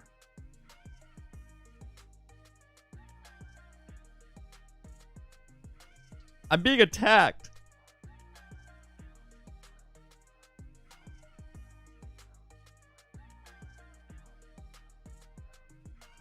Could be worse. Could be Suicide Squad. But there's this good story behind the Stickman. That's true. That's a he. Okay, you can tell because of the muscles. And he's holding a sword. And he's bald. It's a self-awareness thing, right? Yeah. He identifies as a stick figure.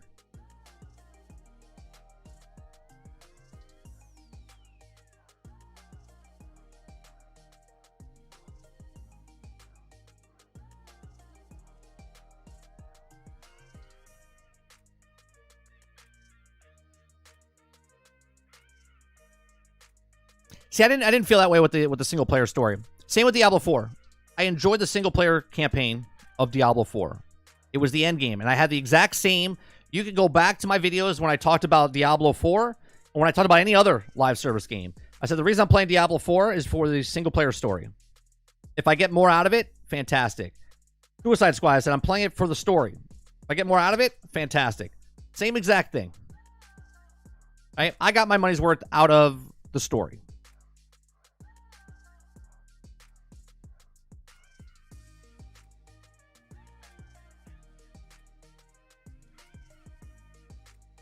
Too many sticks.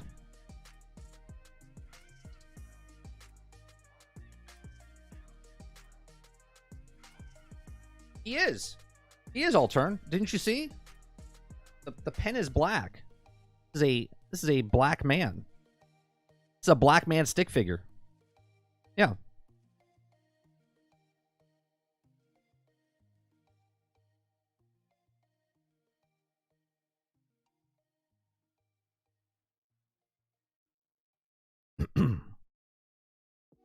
Yeah, I enjoy the single player story.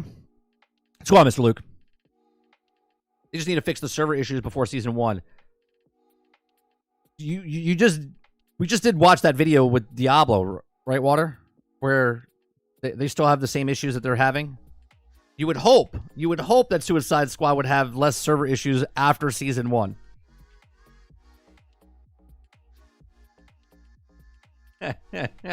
You just made a game, now sell it.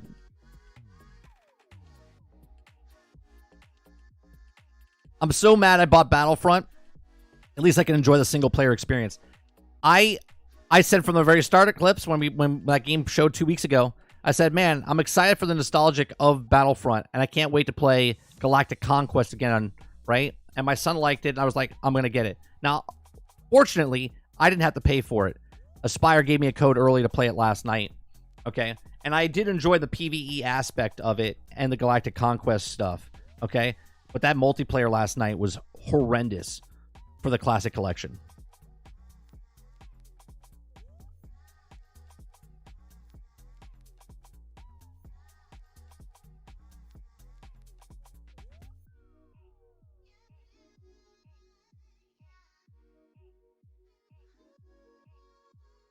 Have the ChatGPT make a game with the stickman you just drew.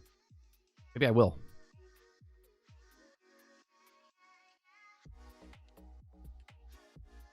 If I had more time, so you still have to put the artwork in, but maybe I could take the artwork, put it in, and then make the code for it. Maybe we'll try it. I think I can figure that out.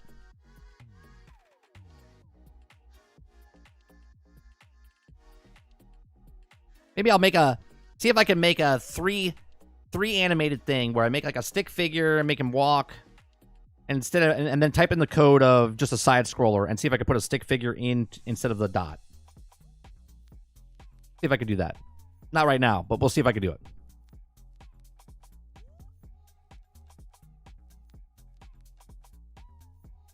We at 30 and Still Gaming are very inclusive. We used a black pen to represent our drawings.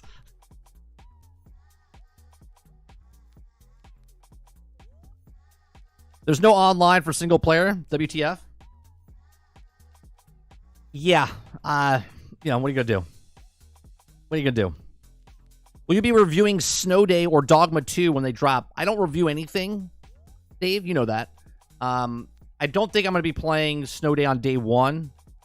And Dogma 2 I probably won't pick up. I say that now. Things could change. But I never played Dragon's Dogma 1. So I don't know if I need to play Dogma 1 to appreciate Dogma 2, or if I'm going to be lost completely. So I know it's like $5 right now or something like that, $7 for Dragon's Dogma 1. I just don't know if I have time to play a game of that scale.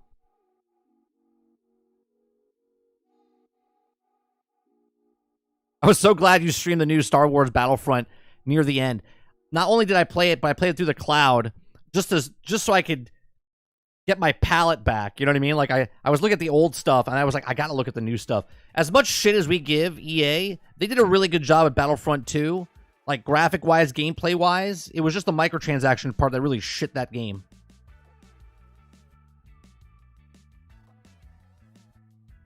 Robert Jones says, at least it's not as bad as the Ark Survival remake. Did they make an Ark Survival remake?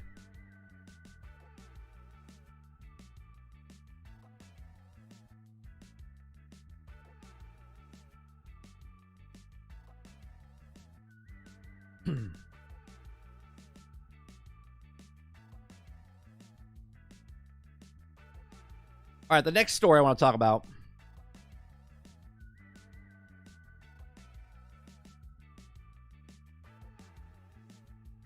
is Google develops an AI that will actually play games with you. Don't we have AI that plays games with you? Like, I played Marvel's Avengers, and I had 3 people on my team, and the AI played with me. They killed things with me. So I'm confused here. right? I'll have to read the article, but off the topic itself, I'm a little confused because AI has been playing games with me. But we'll see. We'll see. Let me stop this music. You can easily put in 500 to 1,000 hours into Dragon's Dogma and still not finish the main story. Yeah, see, that's way too intimidating and long before the second one comes out.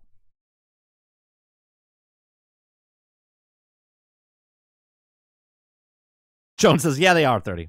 It's early access. So Google developers, an AI that will actually play games with you. Okay? So Google is developing a DeepMind-based AI that could end up being the ultimate virtual co-op buddy. It's not some play-to-win opportunity or super bot, but a general, instructable game-playing AI agent. AI agent. Okay? Google presented a research article on what it calls the scalable, instructable multi-world agent, or SEMA. Okay? The general idea is that it's learning AI that can follow verbal instructions and understand the virtual world it's in. Rather than functioning as a hard-coded AI opponent or bot will give a grown, accustomed to over decades, Google's SEMA promises to be more natural and human-like gaming companion.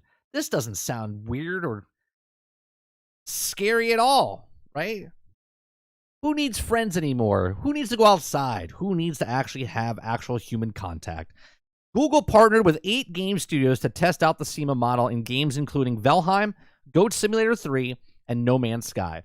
These are open-world games chosen to teach SEMA to learn general gaming skills. The current version of SEMA is capable of performing around 600 basic skills, including navigation, objects, interaction, and menu use.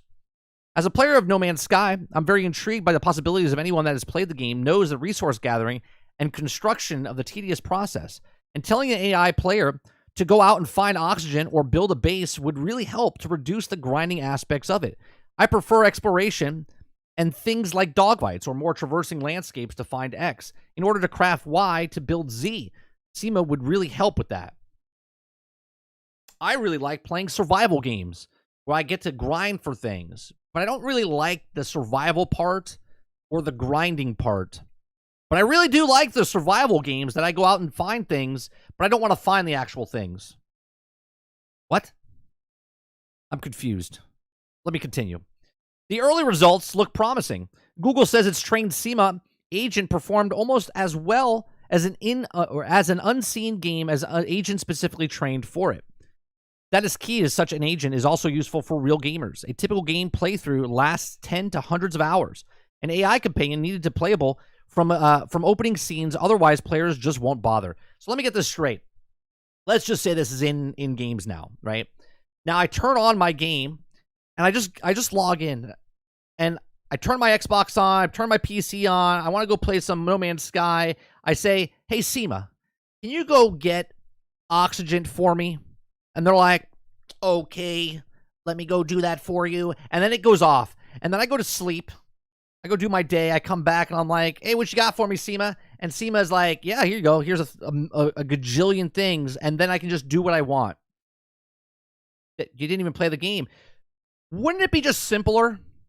Wouldn't it just be simpler to play creative mode and then just do what you want? I'm confused by this. I'm just confused by this, right? Back in the day, SimCity, you would have to build a city to make money in that city. But then there was a cheat code where you can get unlimited money to build the city. But then you built the city, you could do what you want, and you weren't doing anything in the game because the game was actually a building simulator. But then you surpassed that because you had all the money, so you just built the city, and then you stopped building the city, and then you just built random shit, then you got bored, then you stopped playing. Am I wrong here? Maybe I am. Maybe I'm the outsider here for seeing this. Okay. While it's impressive and very interesting feat, I remain skeptical. Large language AI models are very good at doing things and based on knowledge, but the ability to react and adapt appropriately, behave in real time as a human does, remains limited. Just how good is the landing of a headshot on the other side of the map? Well, I don't know. I just saw someone just the other day talk about AI by next year will be smarter than humans. You know, So AI in video games is not a new concept. It goes back decades to things like boss fights, multiplayer bots, opponents, and NPCs in single-player games, but they are hard to code for each game. Properly implement SEMA like AI could dramatically impact general gameplay, and it doesn't require source code access or API functionality. Okay, its intended relies on just two inputs, images on screen and instructions provided by user.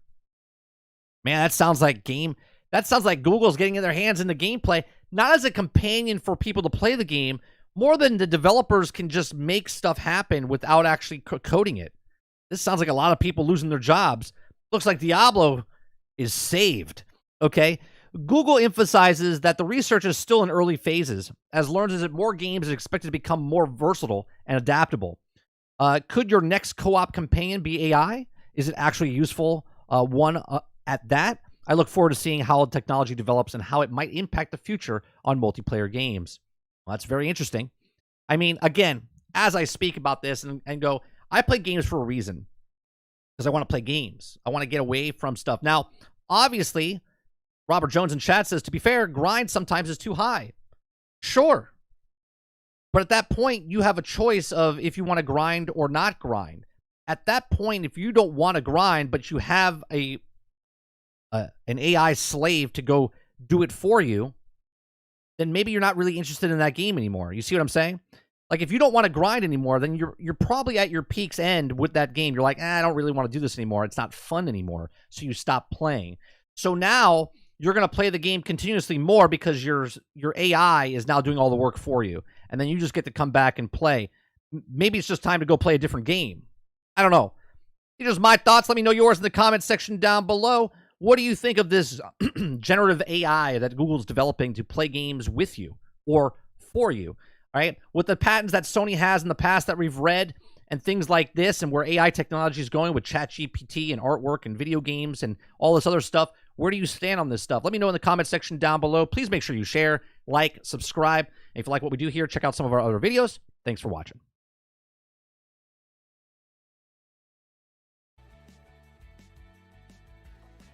AI isn't the solution here. Having options and balance of the grind is a better solution. But does it make sense? Think about this. People are looking at this and going, well, the grinding's too high, so the grinding would get better if I had AI do it for me. But then wouldn't the developers make the change? Wouldn't they nerf or buff things? Now that there's AI in the game, something that costs 1,000 resources can now cost 10,000 resources, because now the person that's playing the game is not actually playing the game anymore. So now they're building games to interact with the AI that's in the game. You see what I'm saying? You guys are looking at it, well, it'll help me out. But then the developers will look at it and go, well, the person that it would take them this long to grind to get this many resources, but now they have AI to do it for them. Well, because they have AI to help them do it, it still takes this amount of time, but the player's not actually engaging anymore. So now we have to make it 3 times, 4 times, 5 times more because they're not actually even playing the game. Just know this is AI open to the public. Makes you wonder what the military and the private companies have. I can't say or not say. 30, is this the games for Ginchi? Haha. It grinds too high for you? It's not the game for you anymore. Time to move on to another game. You'll enjoy more. That's what I'm saying, Canadian. Right? Like, if you're at a point where, like, it's like getting up for work. Right? A job that you hate. Right? That you liked at one point. A job that you hate. You get up in the morning, you're like, ugh. I don't want to go to work today. Right? Sometimes you're just tired of work that day. But sometimes you just hate that job. Right? And you need a change. You leave that job and you go get a better job and you feel better about it, right? If you're forcing yourself to play a game, but the grind is too much, but you're grinding that game and you're not enjoying it anymore, then it's time to put that game down.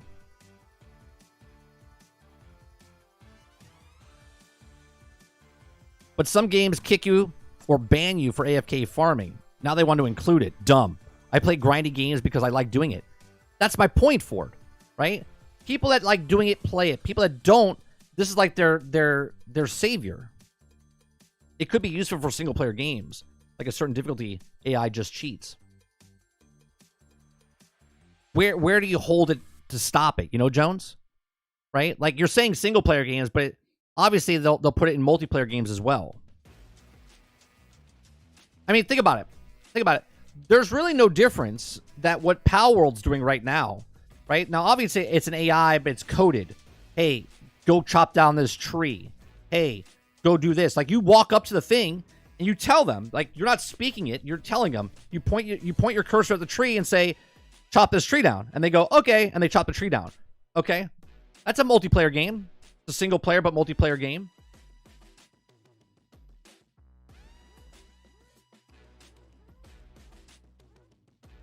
Just means that some games will need to have an anti-cheat to detect this. But it wouldn't be an anti-cheat. It would literally be baked into the game. Dustin says, Star Wars Battlefront Classic Collection update servers are still crap. Come on, Jake on. See, it's not just as simple as saying, oh, put this in because it'll be better. They put it in and then they'll adjust to that. Yeah, Jagon, online last night was horrendous. You could literally see me playing it and then just not enjoying it. I was like, this is bad. Some of you are like, well, you're out of practice and I wasn't shooting well. The desync, the lag that was going on, the hit detection that was going on, it was just really bad.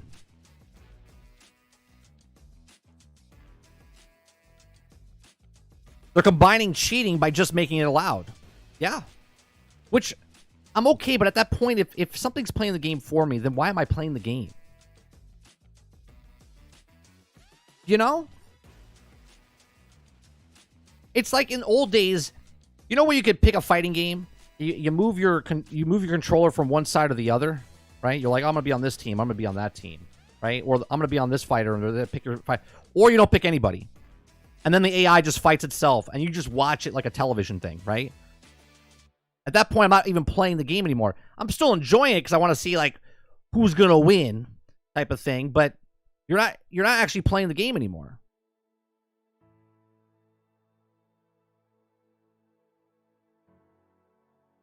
But that's it, Altern, right?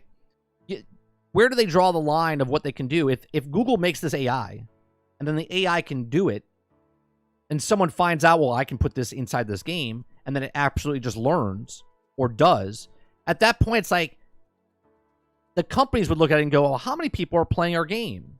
And would they know they're actual people or not? They're interacting. There's people playing the game. There's people doing stuff to make economies, getting the resources, selling it in the towns, right? Right? You're taking a macro, but you're making it to a learning of thing. Like in the example that they give in the article, they're saying, oh, go tell them to go get oxygen in No Man's Sky, and then they'll just go farm oxygen. There's no difference in that than in Pal World, where I say, go chop this tree.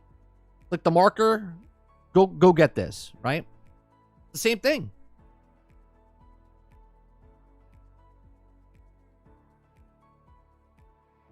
It won't be great when the Call of Duty team of bots can headshot everyone across the map. Yeah, it's just a weird thing. I mean, obviously, there's always good and bad with everything. There's always good and bad. And you can always take, like, a knife is good. You can cut fruit with it, right? You can cut fruit and meats and you can open things with it, right? But then there's the extreme where someone's like, well, you can't use a knife because knives can kill people, right? And then people kill someone with a knife, right? So there's good and bad about everything, okay? AI is good because it can help you do certain things. But then AI can be bad because someone abuses it and uses it for evil. Right? So much so. Right? So much so we have this video here. Okay? That I came across this morning. I was like, oh, maybe this will work. Maybe this will be engaging. Right? This is called generative AI. And we're not ready. Okay? And we're not ready. Okay, so let's see what this is. Do I even have this guy's information? Kyle Hill. Okay, let me update that real fast in my description in my video, because I like putting everyone's video that we watch.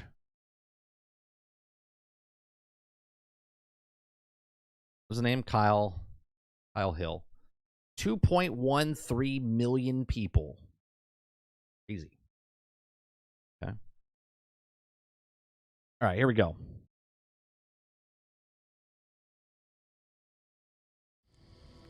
In The Three-Body Problem, Chinese sci-fi author Liu Cixin offers a solution to the famous Fermi paradox. The universe is not empty of life. Rather, the universe, he writes, is a dark forest.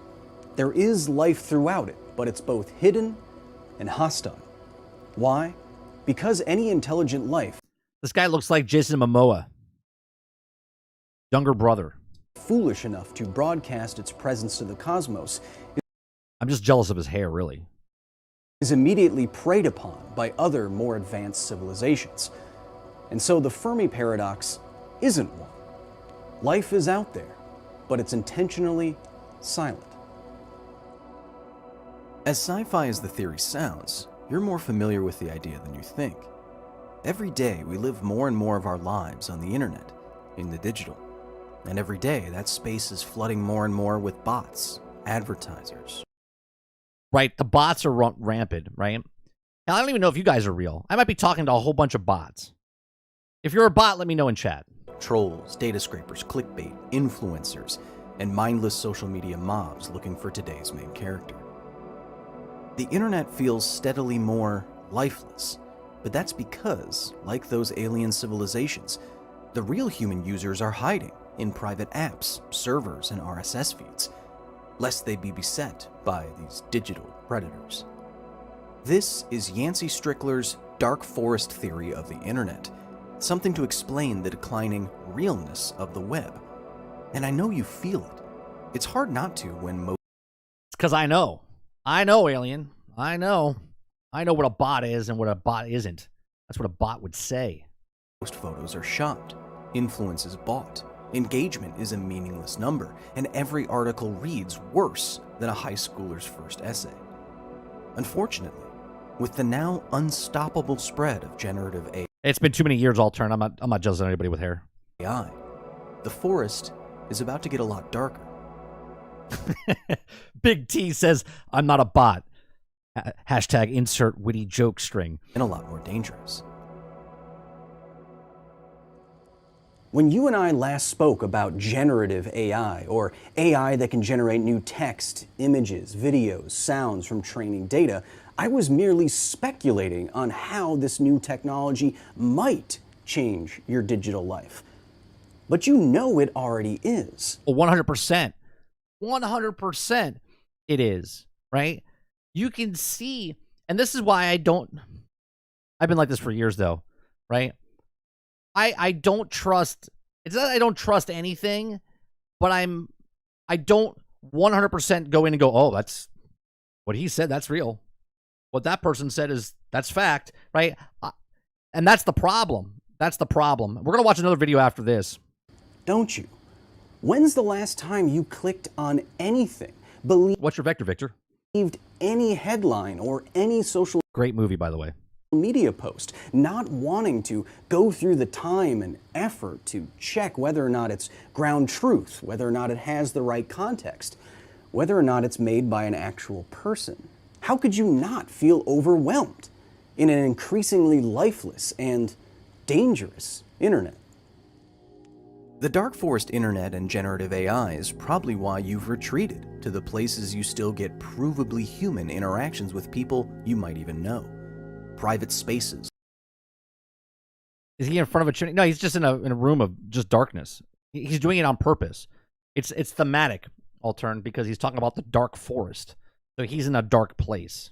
It's like text. It's called good movie making. It's good messages, good emails, content. Discords, and Slacks.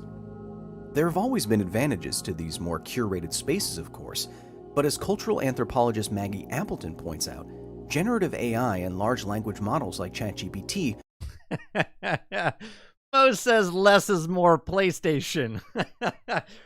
Boom, shot across the bow.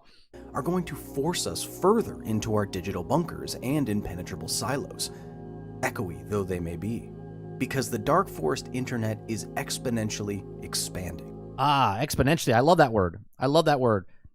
Exponentially, things happen faster and faster. I read an article recently that humans, okay, very few humans understand what exponentially is. Not that what the meaning is. They can't fathom what exponentially is. Like, what we've done since 1900 to now, okay, we've done in like one afternoon now, right? What took like 100 years now takes 1 week, right? People don't grasp what exponentially is. And I find that fascinating. Hence why when I read that, I was like, oh, so I understand what exponentially is and what it actually physically is, where a lot of people don't. Misinformation expert Nina Schick estimates that the majority of online content will be synthetic within the next year. Case in point, ChatGPT and its users are currently generating more text. Look, perfect. Change in ChatGPT website visitors since launch. Okay? So, in 1 month, right, 152,700 visitors, right? And then boom, 266, 616, 1 billion, 185, right? It's almost like if you want to physically think about it, if you take one step and you double that to 2, and you double that to 4, you double that to 8, 16, 32, 64, right? Exponentially gets faster and faster and faster.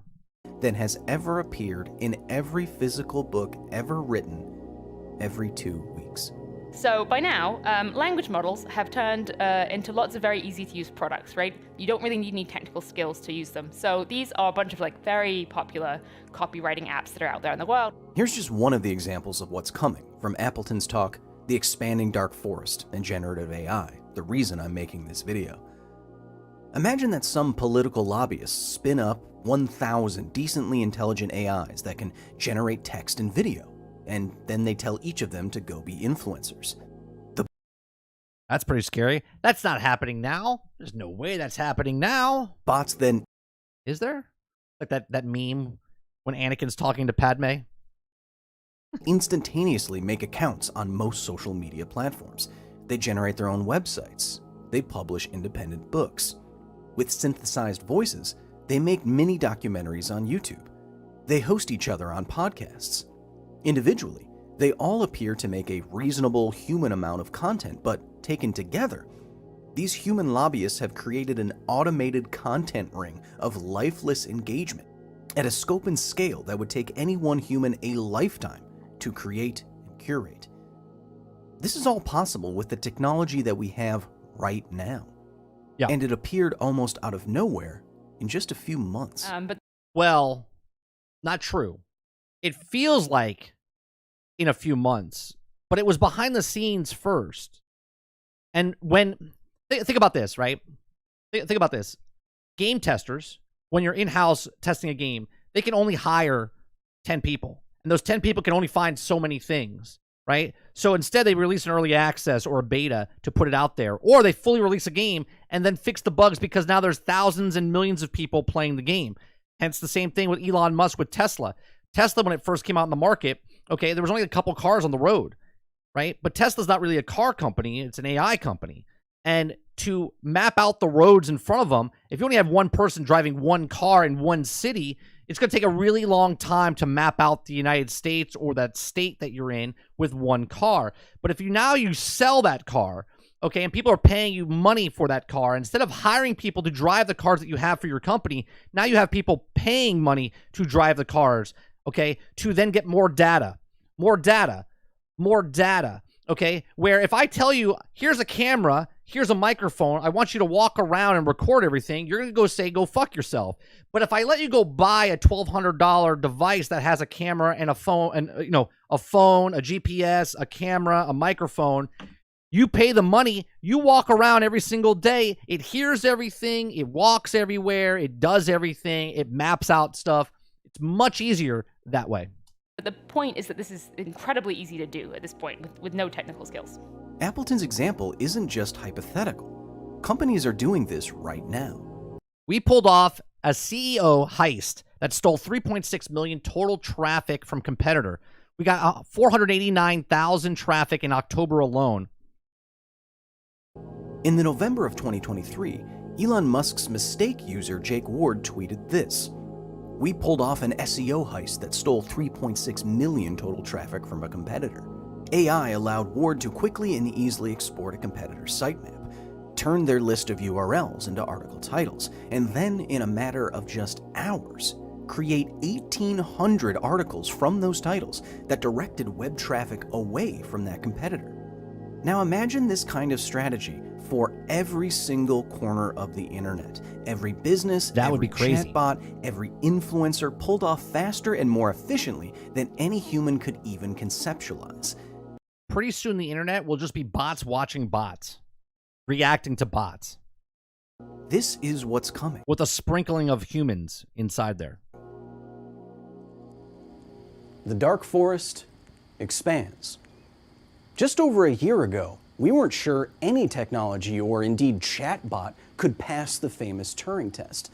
But now, faster than we were ready for and without our consent, humanity is faced with maybe a more interesting question. How will we humans, out here in the dark, looking for light, pass the reverse Turing test? Dun, dun, dun, the reverse Turing test. Alan Turing's seminal 1950 paper, Computing Machinery and Intelligence, opens with a simple question. Can machines think? Turns out thinking is pretty hard to define. So instead, he proposed a simple test, an imitation game, he called it. Imagine that you're an interrogator of two entities. Okay. Your job is to determine, through written text alone, which is the human and which is the computer. Right, or AI. If a computer can fool you into thinking it is the human, then that machine will have passed what came to be known as the Turing test. Okay. Since Turing, his test was the popularly understood benchmark for thinking machines. And for those of us outside the wired walls of computer science, the Turing test never really seemed passable.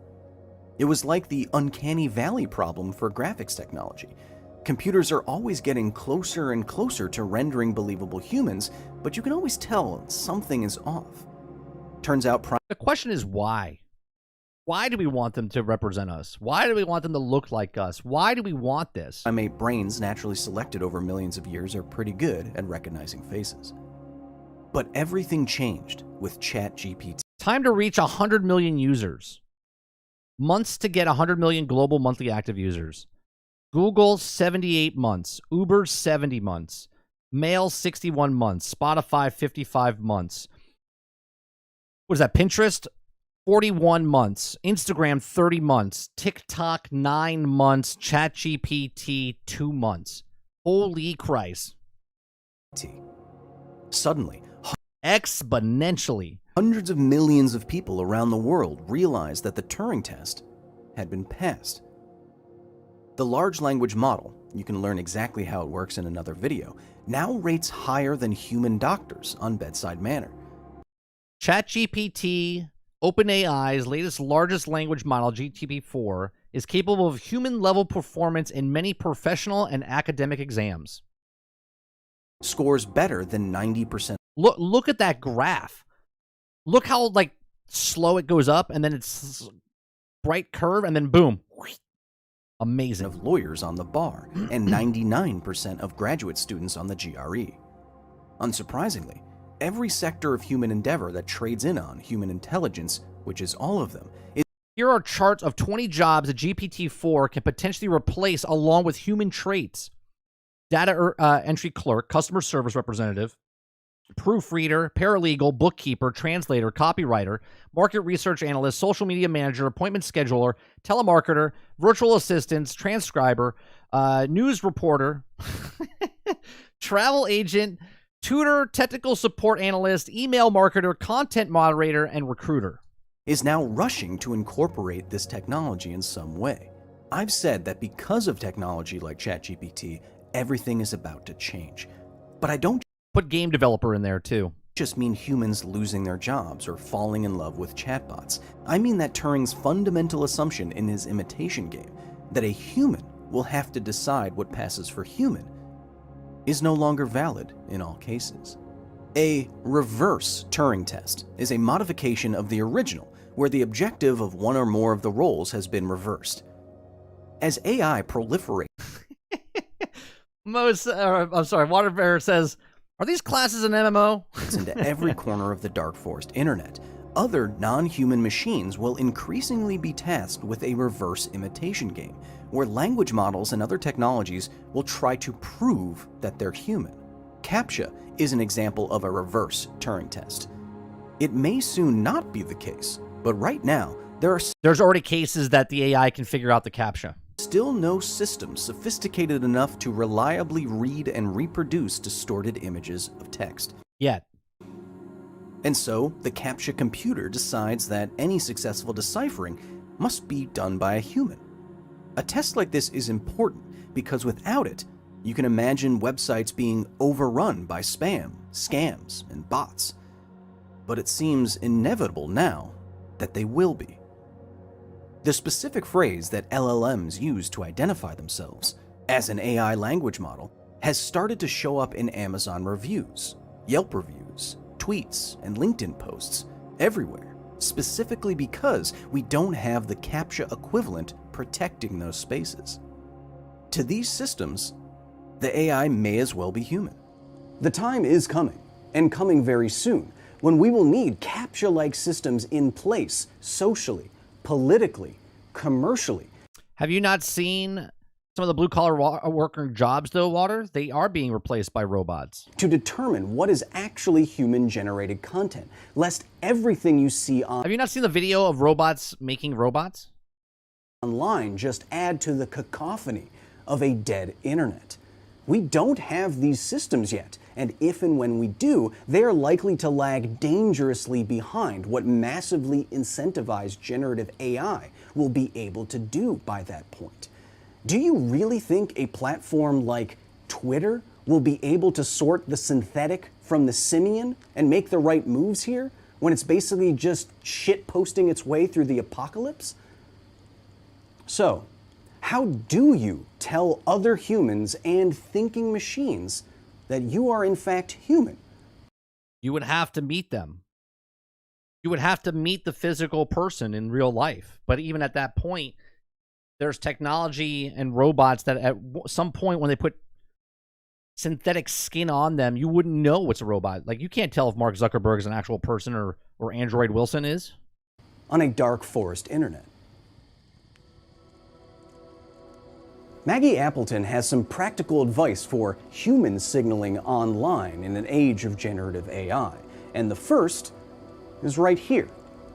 Show up in meat space. Yeah. Meet other meat space. Yeah, in real life. People. Go outside and actually touch grass. Something no doubt was lost when our digital lives became more important than our physical ones. So let's go out there and reclaim it. This is not as fun or as accessible as the internet before it went dark, but it's probably the quickest and easiest way to prove that you are a human to other humans. The institutional verification of your humanness feels the most dystopian idea, but it may be the most unavoidable. It would have to be something that goes beyond a blue checkmark that you pay a rich man baby for. I mean, if you want to check if a real person's a real person, you got to kick him in the nuts. That's how you know if it's a real guy or not. I mean, it's for humanity. When you see your friends, just give them a little nut check, see if they're real. Maybe before registering a website, writing an article, or even posting to social media, you have to show up in person somewhere and verify that you are in fact you, and not just an image or voice that could be easily generated. Internet culture grew up around hating this idea in principle, but it may be impossible to avoid when any bad actor for free can fool millions of people into thinking that the Pope has drip, or deepfake a president declaring nuclear your voice, my voice can be used. Nuclear war. The last two tactics Appleton offers. Anyone's voice over a phone could be used. All they gotta do is record 3 seconds of your voice and they can synthesize it. First takes advantage of the fact that current AI models are indeed machines. Machines trained on certain data sets from certain places and at certain times. Knowing this, we can come together online and triangulate objective reality with each other to prove our humanity. Our brains are constantly producing models of the world and check those models against sensory input. Current AI models cannot do this. They don't know any facts, people, or world events that came into being yet, until it's taught. After their most recent round of training, and they don't feel the world like you do. They don't belong to communities. They don't reflect on themselves and their history, or enjoy the richness of sensory experience. By communicating with each other online in a way that reflects the aspects of humanity apart from intelligence, we can simultaneously have more grounded interactions and be sure that a human is on the other side of the screen. Finally, we can distinguish ourselves in the dark forest by becoming what Appleton calls algorithmically incoherent.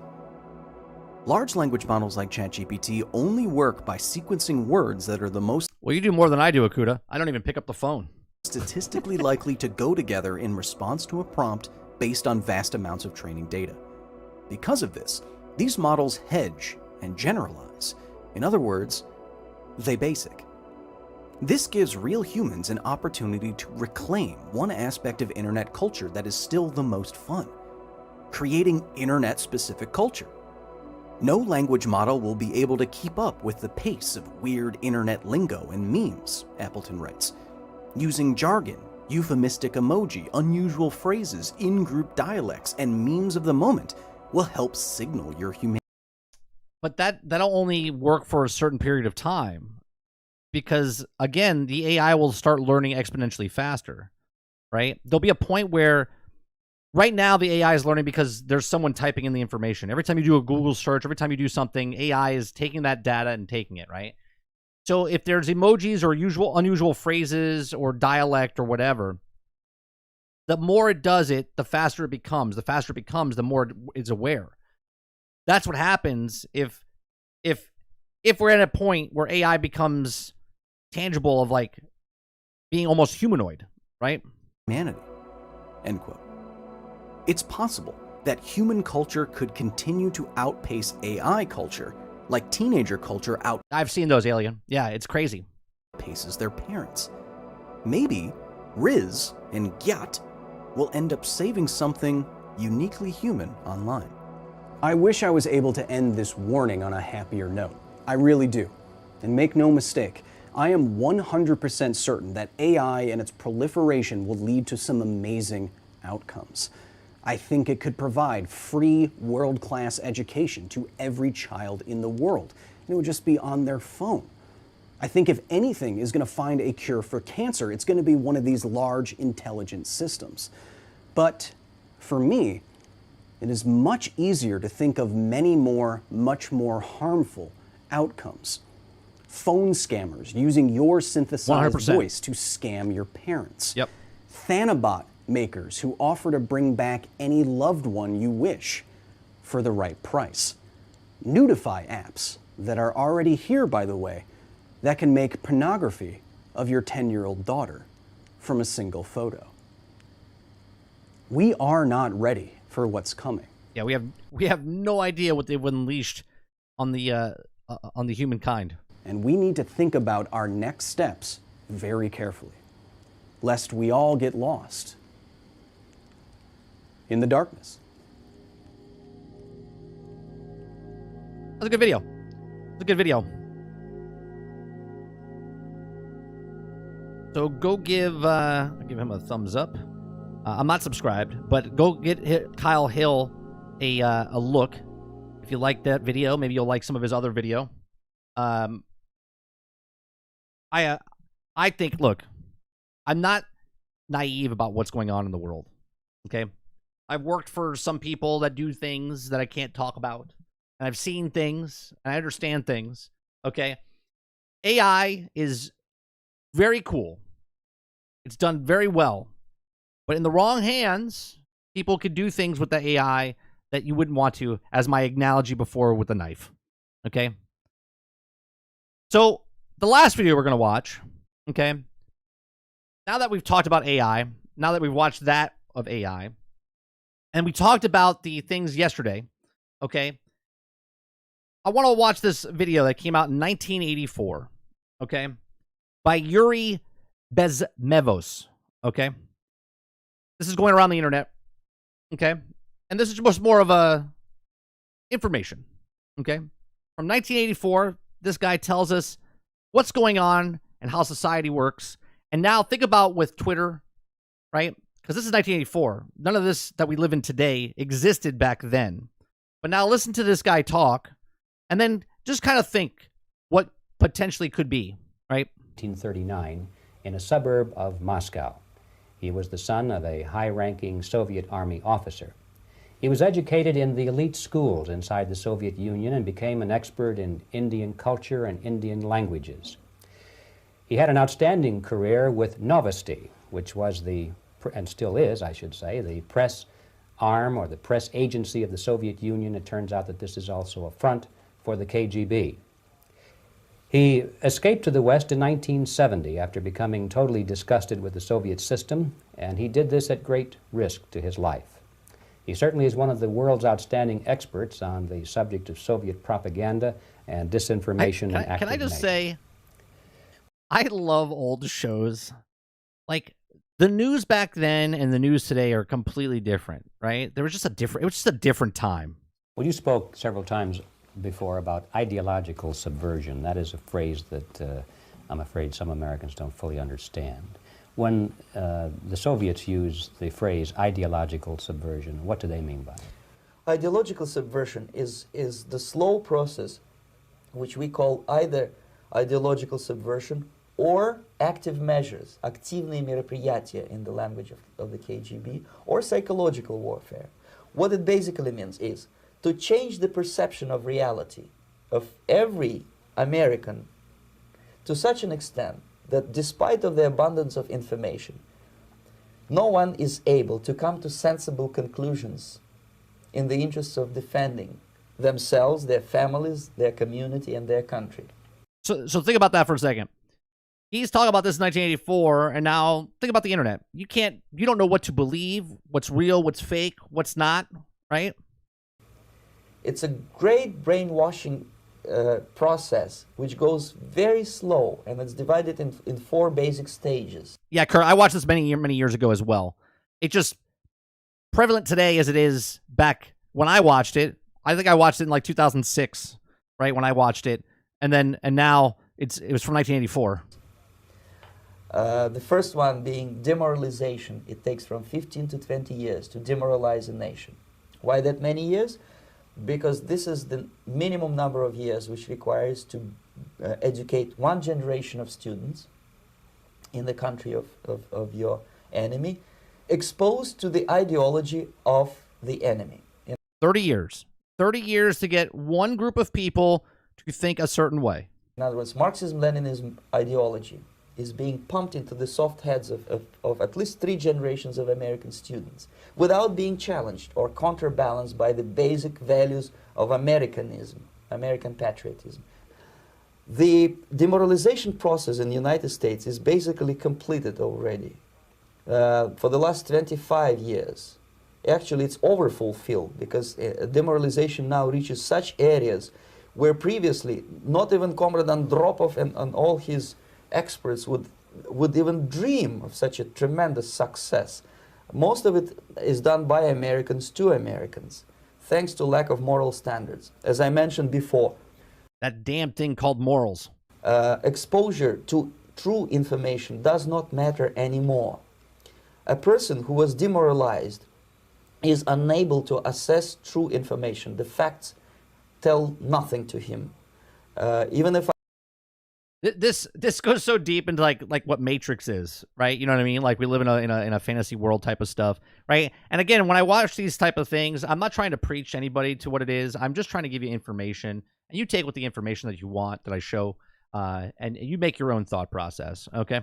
If I shower him with information, with authentic proof, with documents, with pictures, even if I take him by force to the Soviet Union and show him concentration camp, he will refuse to believe it.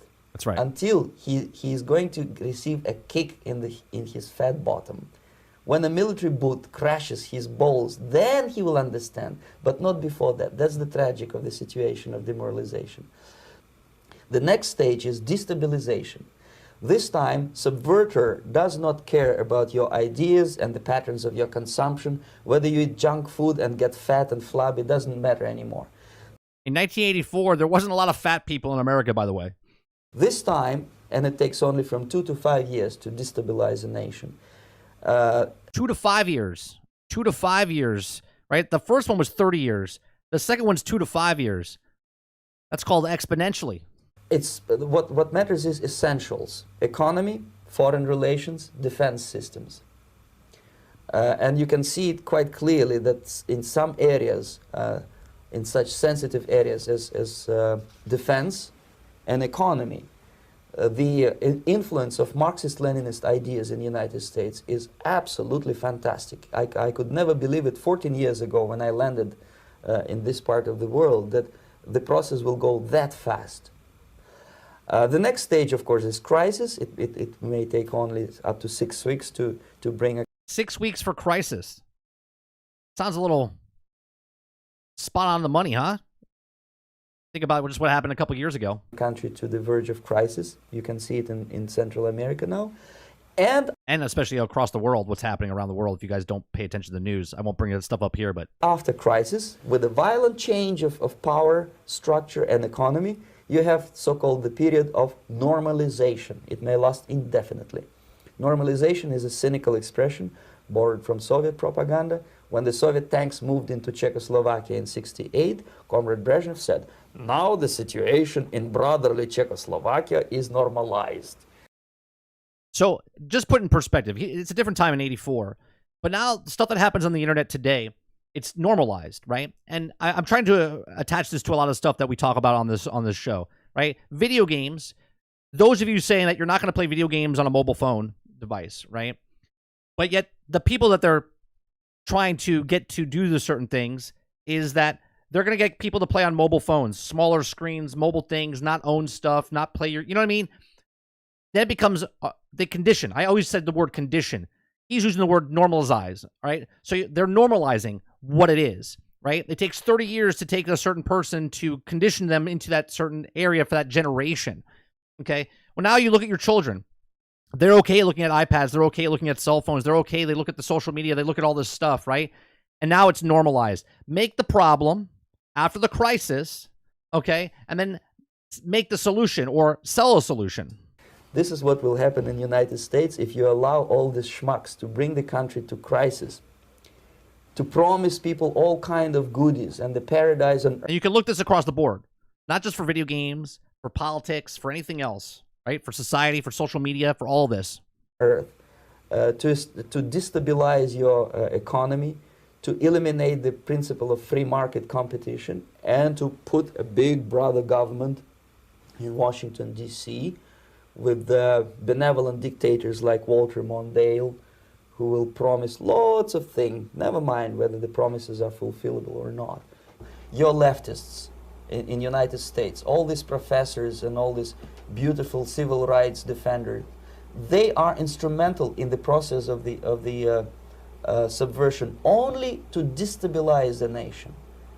When their job is completed, they are not needed anymore. They know too much. Some of them, when they get disillusioned, when they see that Marxist-Leninists come to power, obviously they get offended.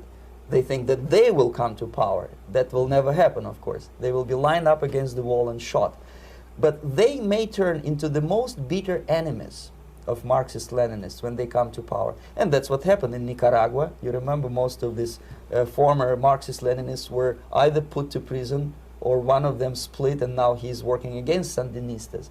It happened in Grenada when Maurice Bishop was already a Marxist. He was executed by a new Marxist who was more Marxist than this Marxist.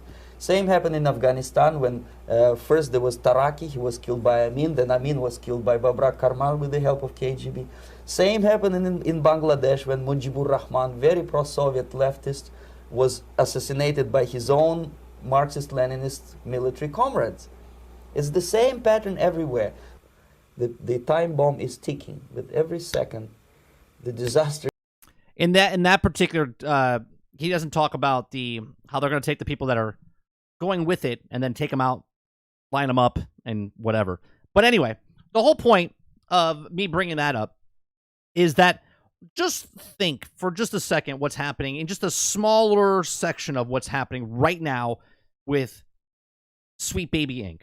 and what's going around Gamergate and what happened in Gamergate 10 years ago and now what's happening with Gamergate 2. Okay? Just think of what he just described in what society of with governments and whatnot in just in our normal day lives. Now take that and just implement that into a story, okay? And how they can make it seem like it's a crisis and that you're wrong and what things happen. You know what I'm saying? It's very, very generalistic for taking what that is and implementing it for what I'm trying to say. But just know that between AI, between what our media puts in front of us, between what all the stuff that happens and what you watch and what you listen to, right? You can't just take one thing. I've preached this all the time. Don't just take my word for it. Go watch other things. Go take other people's opinions on certain things. If it's about a video game, if I like it or hate it or love it, okay, go watch someone else with a video game. If I talk about a topic and I'm being more negative towards it than someone else is being more positive, go watch that other person that's being more positive about it. Be educated. Learn for yourself. Don't follow the hive mind, okay? Take the information, as much information as you possibly can, evaluate it in your own brain, and then make choices and decisions, all right? Exactly, Kurt. Think for yourself, okay? I'm not about being, hive mind or whatnot. I'm about being educated and learning stuff and taking the good information, taking the bad information, and then siphoning it and trying to find what it all means, all right? I gotta go. It's 12:15. I gotta go pick up my son. It's early day pickup because his spring break starts today. I appreciate what you all do and come out and hang out with us. If you like what I do here, it's about video games. The last couple days has been about other things, but generative AI is part of video games, and video games leads into certain things. So if you like what I do, hit that like button, hit that subscribe button. If you'd like to go above and beyond that, become a member as little as $5. We do a podcast on this channel tonight at 8 p.m. Eastern. I talk to Sarge. It's Generation X Gaming, a weekly podcast that goes over a few of the top stories in the past week, and we rant along the way. There's 386 episodes that are up on Spotify, Anchor.fm, iTunes, Google Play, wherever it is. Go check that stuff out. And then I'm on a podcast on Fridays with Lono. I think I'm back this week. Last couple weeks I've been busy and whatnot. So we'll be on his show tomorrow. And then I do live streams, uploads, gameplay. I have other channels as well, 30 and Still Gaming. Tomorrow evening, we're doing a Nerding with 30. It's going to be around 10:30 p.m. It's going to take the entertainment stories and do exactly what I'm doing here with gaming stories, but for entertainment purposes, for the entertainment, movies, TV shows, and whatnot, have a conversation over on our other channel, Nerding with 30. So go check that out. I appreciate it very much. I'll see you guys in the next one. Thanks for watching. Peace.